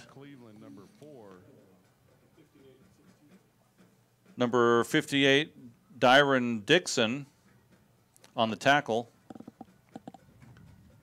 So Stony Point is looking at a 2nd and 7 on their 37-yard line. 3-man front for Leander. Twins on the far side, man in motion across. And it is a handoff up the middle. Big hole on the right side, down the 50, to the 40, to the 30, to the 20, 10, and he is going in for a touchdown. Tyler Cleveland, long run off the right side, big hole, able to go down the sideline, and he's able to punch it in for the Tigers. That'll give them a 26-6 lead, and that is exactly what Leander did not need at this point. Yeah, nobody came up and filled the gaps that were created on that line, and he pretty much had a choice of which hole he wanted to hit. So the extra point pending. Snap is back, fumbled snap, and rolls out to the right side, throws it, and incomplete. That was a busted play. But right now, I mean, and a flag is down. Let's see what they call here. Intentional grounding on the holder. Leander will decline that, and they'll receive the kickoff. But, yeah, we saw the strength of Cleveland going up the middle, running tough, but we saw a lot of speed of him on the outside right there. Yeah, look, you're going to see a lot more of that, I'm afraid. Because as I mentioned last week, they really turned it on in that second half, and it looks like they're trying to find their own rhythm as well. And this defense has got to find an answer for that. So Leander is now trailing 26-6, 3:27 left in the third quarter. Rain is not coming down at this point, and no umbrellas up, and it's a nice evening out here tonight. We haven't had a lot of rain, a little drizzle earlier on. But Leander's offense, they scored the last possession. See if they can score again here and stay in the game, trailing by 20 with a quarter and about 3.5 minutes left. So we'll see here. Hines is putting the ball down on the 40-yard line, about ready to kick off for Stony Point. Dotson and LaRue back at the 10-yard line for Leander. Need a big return here, and let's keep the offense going and put some points up on the board. So the kick is up. LaRue gets it about the 13-yard line towards the middle of the field, and he cuts out around the 25 and brought down at the 27-yard line. LaRue on the return up over the 25 to the 27. No flags. Tackled by number 20, Vincent Garcia. So Leander will set up on the 20, let's see, they'll put it at the 27-yard line, give them a 1st and 10. So I think they just come out and do exactly what they did that last drive. That's right. Have a little attitude, and let's push the ball down the field. And they've done a good job of spreading the ball out, getting it to a few of their key players. And I think if they continue to do that, they've got quite a few players that can make some big plays on offense. Just got to keep, like you said, doing what they were doing on that other drive. So Kessler and Sanchez out split to the right side, 2 receivers. Carter takes a snap around the left side, and he is met behind the line of scrimmage by number 41, Chase Coots. He got in the backfield and drops him for about a 5-yard loss. Carter didn't have a lot of time there. He rolled out to the left side near sideline, and Coots was right there as soon as he got out to the outside and was able to bring him down. So Leander is now sitting here with about a 2nd and 15 on their 23-yard line. Need to get a positive play here. They break the huddle and get up to the line. Twin receivers on the left side, and now Leander will call a timeout. So we'll be back quickly after the break. The Leander Lions Football Booster Club would like to recognize its sponsors: Bush's Chicken, Wingstop, Rudy's Country Store and Barbecue, Farmers Insurance, the McCoy Agency, James Henderson with American Pacific Mortgage. Contact James and get $5,000 towards closing costs. Amy Maddox with Allstate, you're in good hands. Stephanie Biggs with Blue Door Realty Group, Mighty Fine Burgers, Fries, and Shakes. Randy Hoff with Lexus of Austin, Dana Kerr Photography, Earl and Janice Lott, Milo Aquatics, Pool Service and Remodels, and Big Swig Water. Thanks to all of the Leander Lion Football Booster Club sponsors. We appreciate your generosity. Go Lions! Back here at AC Bible Stadium, 2:40 left in the third quarter. Leander trailing 26-6, had the ball on their 23-yard line, 2nd and 14. Twin receivers on the near side, and it is a handoff up the middle to Dotson. Couple tough yards. Gets hit at the line of scrimmage, is able to dive forward for about 2. So that'll bring up a 3rd and 12 for Leander on their 25. So Carter over close to the sideline, getting the play as he's running into the huddle. We'll see if they call a pass play here. We haven't seen too many passes here. A couple incomplete. Maybe hit LaRue out of the backfield or a seam route or something, but they got to get something going here. They got to get a 1st down and keep this possession. Carter under center, LaRue in motion, and Carter runs out to the right side, looks, and he pitches to LaRue. turns the corner, and he is close. We'll see if he stepped out of bounds, and they will say that he did go out of bounds. See where they mark it. It is at the 33-yard line. That'll bring up a 4th and about 4.5. So they send the punting unit out. He almost had it, but he was pushed out of bounds and couldn't keep his feet in, and that'll bring up a 4th and a punt for Leander. Yeah, you could see, though, the speed and the burst of Addison LaRue once he gets on that outside that corner. So Gaiman set up about the 19, ready for the snap. The punt, a little bit low, rolls out to the right, and he kicks it, soccer style, down, line drive, caught at the 32, slips a tackle around the left side of the corner, breaks another tackle, gets out to about the 43-yard line of Leander, and Stony Point will set up in Leander territory with 1:39 left in the third quarter, leading 26-6. Once again, I'm seeing, these guys trying to make these tackles. When they set up, whether they're running at them or they break down, they still drop their head and put that eyes to the ground. You can't see where the runner's going to be able to make the tackle, and they got to get that fixed. So Stony Point comes out ready to go. Twin receivers on the right, single receiver on the left, Overton back at quarterback, running back offset to his right side, and it'll be a fake jet sweep, pulls it back, rolls out to the right side, looking downfield to throw the ball, throws it deep into the end zone, and it is out of bounds. There's a flag down. Out of the back of the end zone, incomplete pass.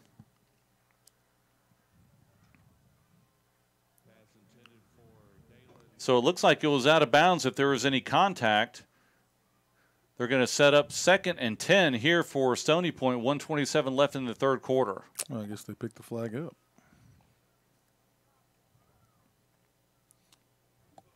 So setting up here on the 41-yard line of Leander. Leander needs to have another big play here on defense. Man in motion across. Overton gets the snap, handoff up the middle. Tough run by number 4, Cleveland. Gets about 7.5 yards on that carry. Will bring up a 3rd, and let's see where they mark it.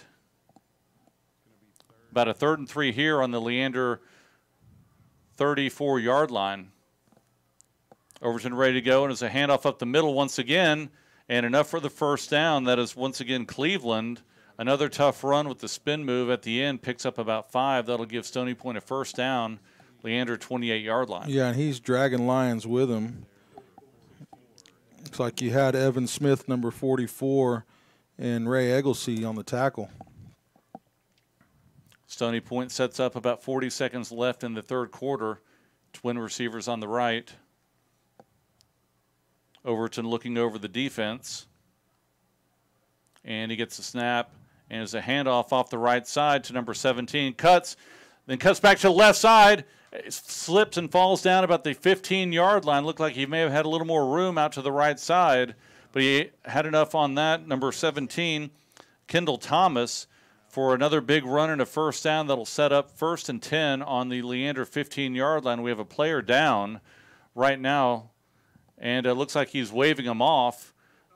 So let's see if they stop the clock and they need to pull him off the field. Looks like they do, but looks like he'll be okay. So Stony Point will have a 1st and 10 on the Leander 15-yard line. Yeah, Egglesey had him real close to the line of scrimmage, but he shook right out of Egglesey's hands and picked up 4 or 5 more yards. Just shows you the strength of Tyler Cleveland. Stony Point comes out, 2 receivers on the left, 2 receivers on the right, man in motion across the middle. He gets the snap, and it is a design pull and run around the left side. He gets about 3. Oh, and a tough hit. Ball goes back about 15 yards out of bounds. He gets driven back on the tackle. His helmet comes off, but a flag is down on the field. A.J. Nelson and Ray Egglesey came up and put a wallop on number 16, Overton, near the far sideline. Yeah, and Overton's going to have to go out for a play. And it looks like there is a holding call on Stony Point. They'll march the ball back to the 25-yard line. Big hit there. Good aggression from Leander. See if they can do it here for a couple more plays and get the ball back. So Overton is out right now. That's the end of the third quarter. We'll be back here for the start of the fourth quarter. Leander trailing 26-6. We'll be right back. Hey, Leander Lions of all ages, listen up. The 14th annual Leander High Craft Market is just around the corner. That's right, Saturday, November 17th from 9 a.m. to 4 p.m. at Leander High School, 3301 South Baghdad Road in Leander. Featuring more than 200 vendor booths offering food, crafts, homemade goodies, artisan creations, artist holiday creations, and much, much more. And it's indoors, so it will happen rain or shine. Vendors, get your application and information packet along with a printable craft fair market flyer at leanderbaseball.com. So mark it down, Saturday, November 17th, 2018, 9 a.m. to 4 p.m. at Leander High School, the Leander High Craft Market. You don't want to miss it. The Leander High Craft Market is a production of the Leander High School Baseball Booster Club and is not a part of Leander High School nor Leander Independent School District. So here we go, start of the fourth quarter. Stony Point going right to left as you're listening, set up on the Leander 25-yard line, 1st and 20, and it is a run off to the left side. He gets hit behind the line of scrimmage, but is able to pick up about 4 on the run. Diego Costa and Dyron Dixon on the tackle, so it'll be 2nd and about 16 here for Stony Point on Leander's 21-yard line.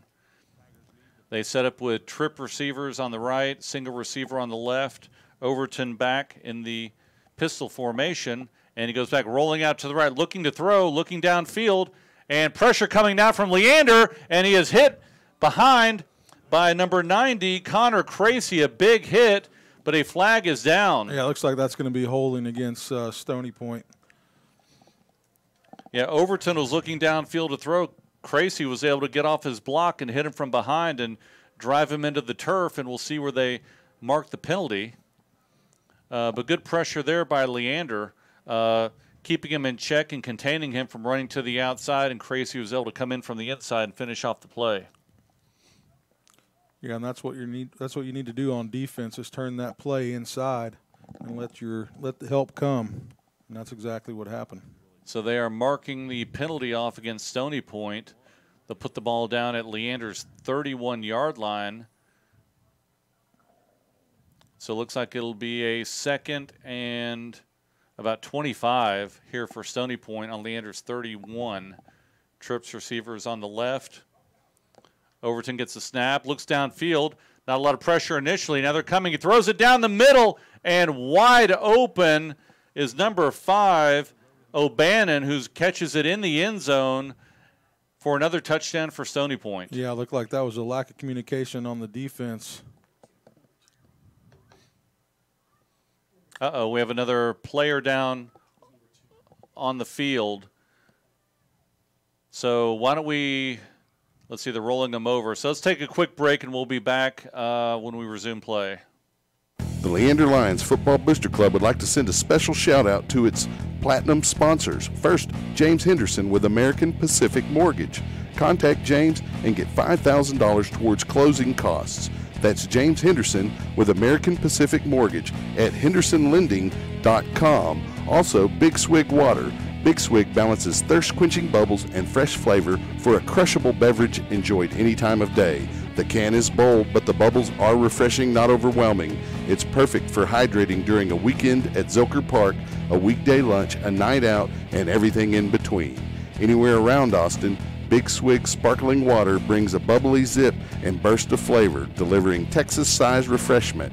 Crack one open. Thank you, Platinum sponsors, for sponsoring the Leander Lions Football Booster Club. Go Lions! And that last touchdown pass was to number 2, Dalen Lloyden. So the injured player is now off the field, and Hines is getting ready to kick the extra point here.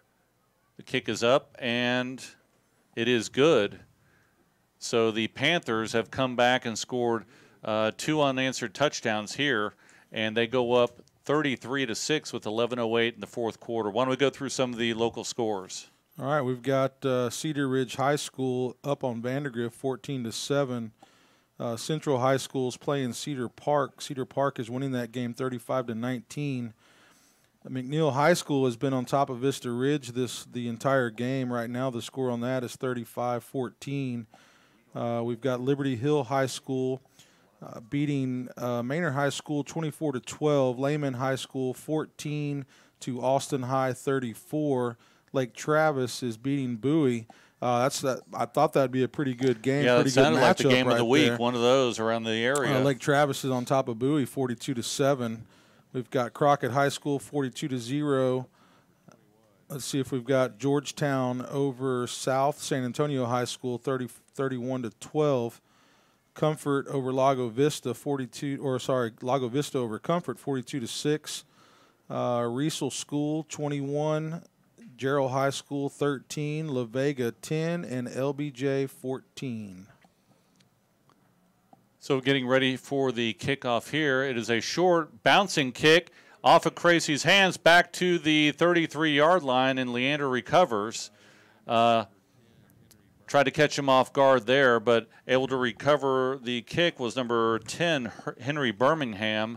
So Leander will now set up 1st and 10. And they will place the ball on the 33-yard line of the near hash. So Leander is going left to right as you're listening and watching. Set up with twin receivers on the right side. And Carter back under center. And a handoff to Dotson up the middle, tough yards. Gets about 8 on the carry. Will set up a 2nd and 7 on their 41-yard line. Yeah, him and Rashad are really good at finding seams and plugging through them. And he turned a tackle first hit into 4 or 5 yards pretty easy right there. Carter under center. LaRue in motion, and it is a fake handoff around the right side. Carter gets out enough for the first down, out of bounds at the 49-yard line of Leander. That'll give them a 1st and 10 with 10 minutes and 28 seconds left here in the game. A good design play, and the offense seems to be catching its rhythm here. The second half more so than the first. Only 6 points on the board, though. They've got to score quickly, and they've got to keep that Stony Point offense on the field. It's hitting all cylinders right now. So Leander sets up on their 49-yard line, 1st and 10. LaRue in motion. Pitch out to the right side to LaRue. Good block, good seam. Gets out past the 40, down to the 37-yard line. Another first down for Leander. Yeah, he was brought down by number 3, Dario Rodriguez. He's made quite a few tackles tonight. So clock is rolling. A little under about 10:15 left in the game. Leander's in the huddle. They break out quickly, get up to the line. Yeah, you see him picking up this tempo a little bit. Yeah, they got to get going and see if they can get more points. Don't have a lot of time left here. They need to score quickly. McDaniel in motion, and handoff off the left side to Dotson. And another flag is down at the 40-yard line, behind the line. So they'll stop the clock.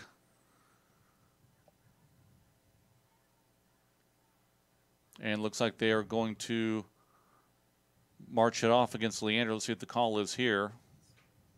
False start against Leander, so that'll push them back 5 yards.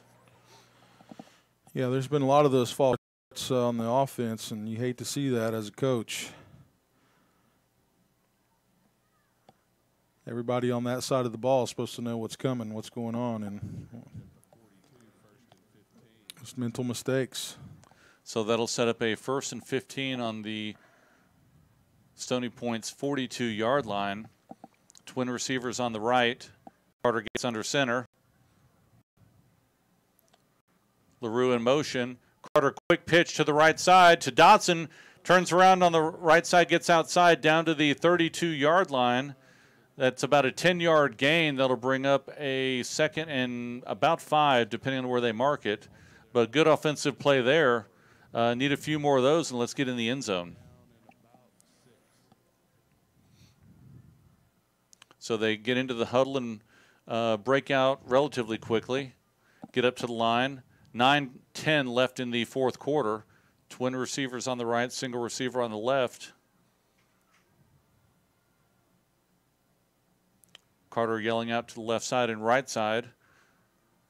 Man in motion. McDaniel across the back. Carter rolls out quick pitch out to LaRue behind line of scrimmage. A lot of pressure up front by Stony Point. He's able to scramble and get back.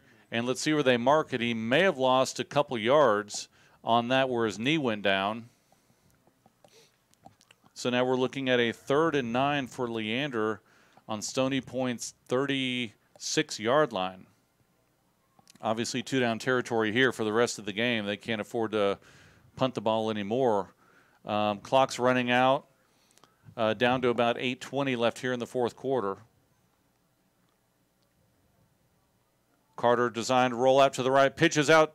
Nope, there he goes. Now he pitches to LaRue, cuts it inside, gets up to the 33-yard line, picks up about 3 on that play, bring up a 4th and long here for Leander. Boy, Rashad, he's got a lot of skill. He can do a lot of things and make a lot of people miss. He's an incredible player.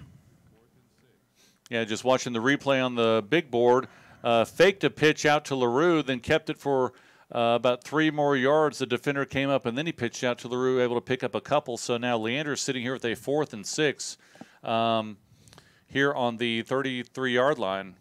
McDaniel in motion, fake pitch, roll out to the right. Carter looking downfield. He throws it, and it is caught by Sanchez at the 21-yard line and goes out of bounds. Nice play. Nice pass, nice catch. Yeah, First down. That's what I've been waiting to see this whole game, and get this passing game going with some short passes. Again, finding rhythm. You're starting to see a lot of these players kind of slug around a little bit. You need to get something to get them going. So Leander sitting at a 1st and 10 on Stony Point's 20-yard line, looking to score here in the fourth quarter. And it is a designed run by Carter around the right side. Looks like he may have gotten back to the line of scrimmage. Few defenders there on the right side on the short side of the field, wasn't able to pick up any yards, but the clock does stop at 7:25. Yeah, I like some of those play-action passes. It should open up those medium-range passes down the field, but we haven't seen a lot of those tonight. So here we go. Leander on the right hash.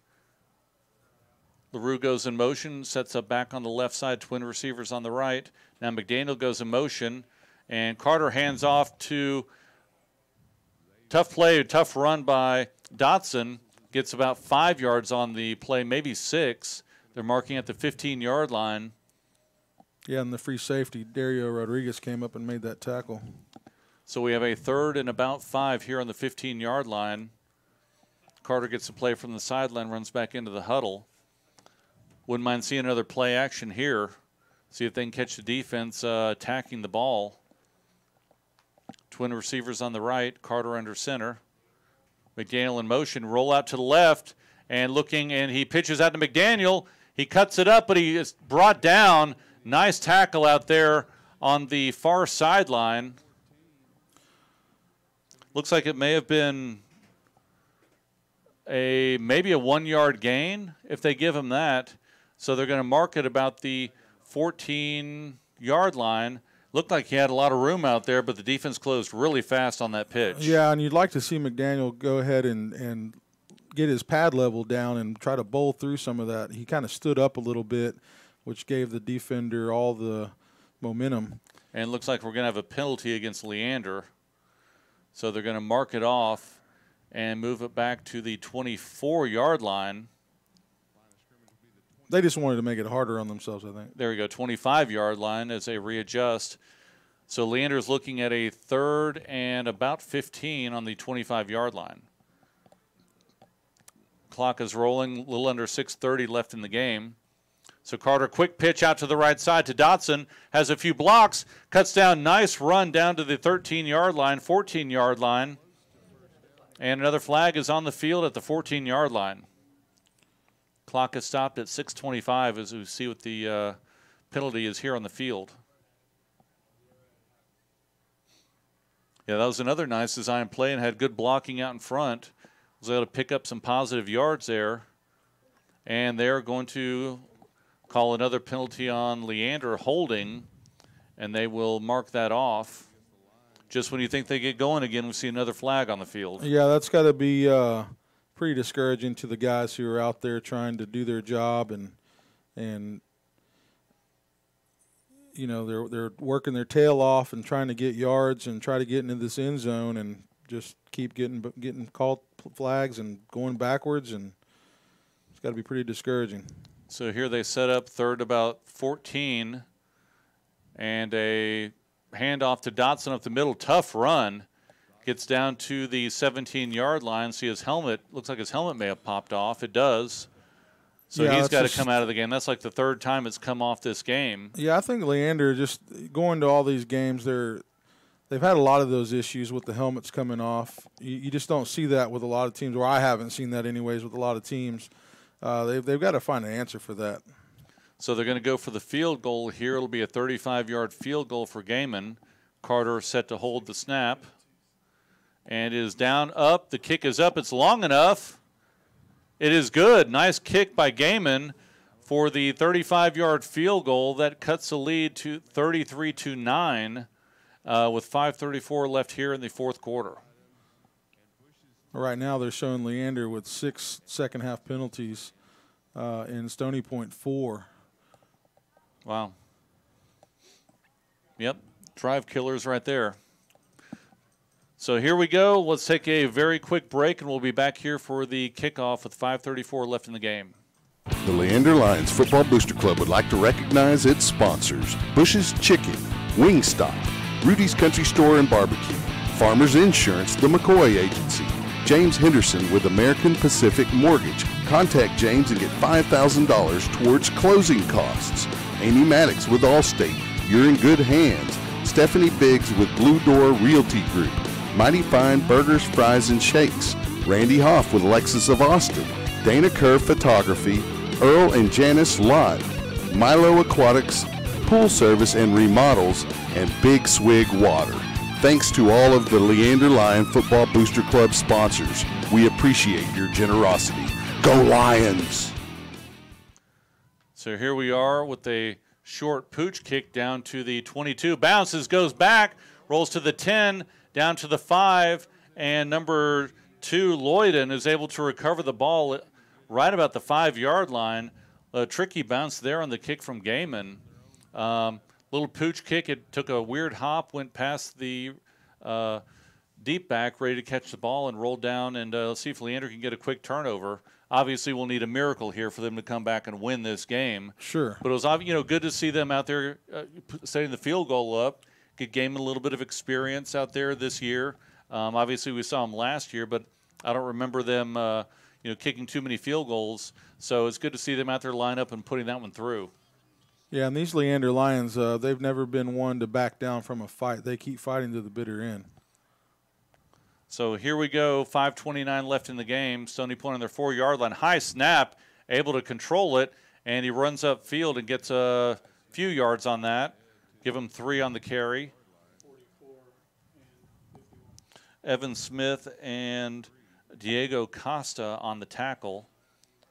Yeah, Stony Point needs to get a handle on that snap because they've had quite a few close calls and many fumbles due to the snap throughout this game. 2nd and 7 on the 8-yard line of Stony Point. Back in the pistol. And it is a fake handoff and a designed run off the left side. Plenty to get the first down. That'll set up a first down for Stony Point at the 22-yard line. Yeah, if I'm Coach Smith, I'd like to see my offense get the ball back in their hands and get another score.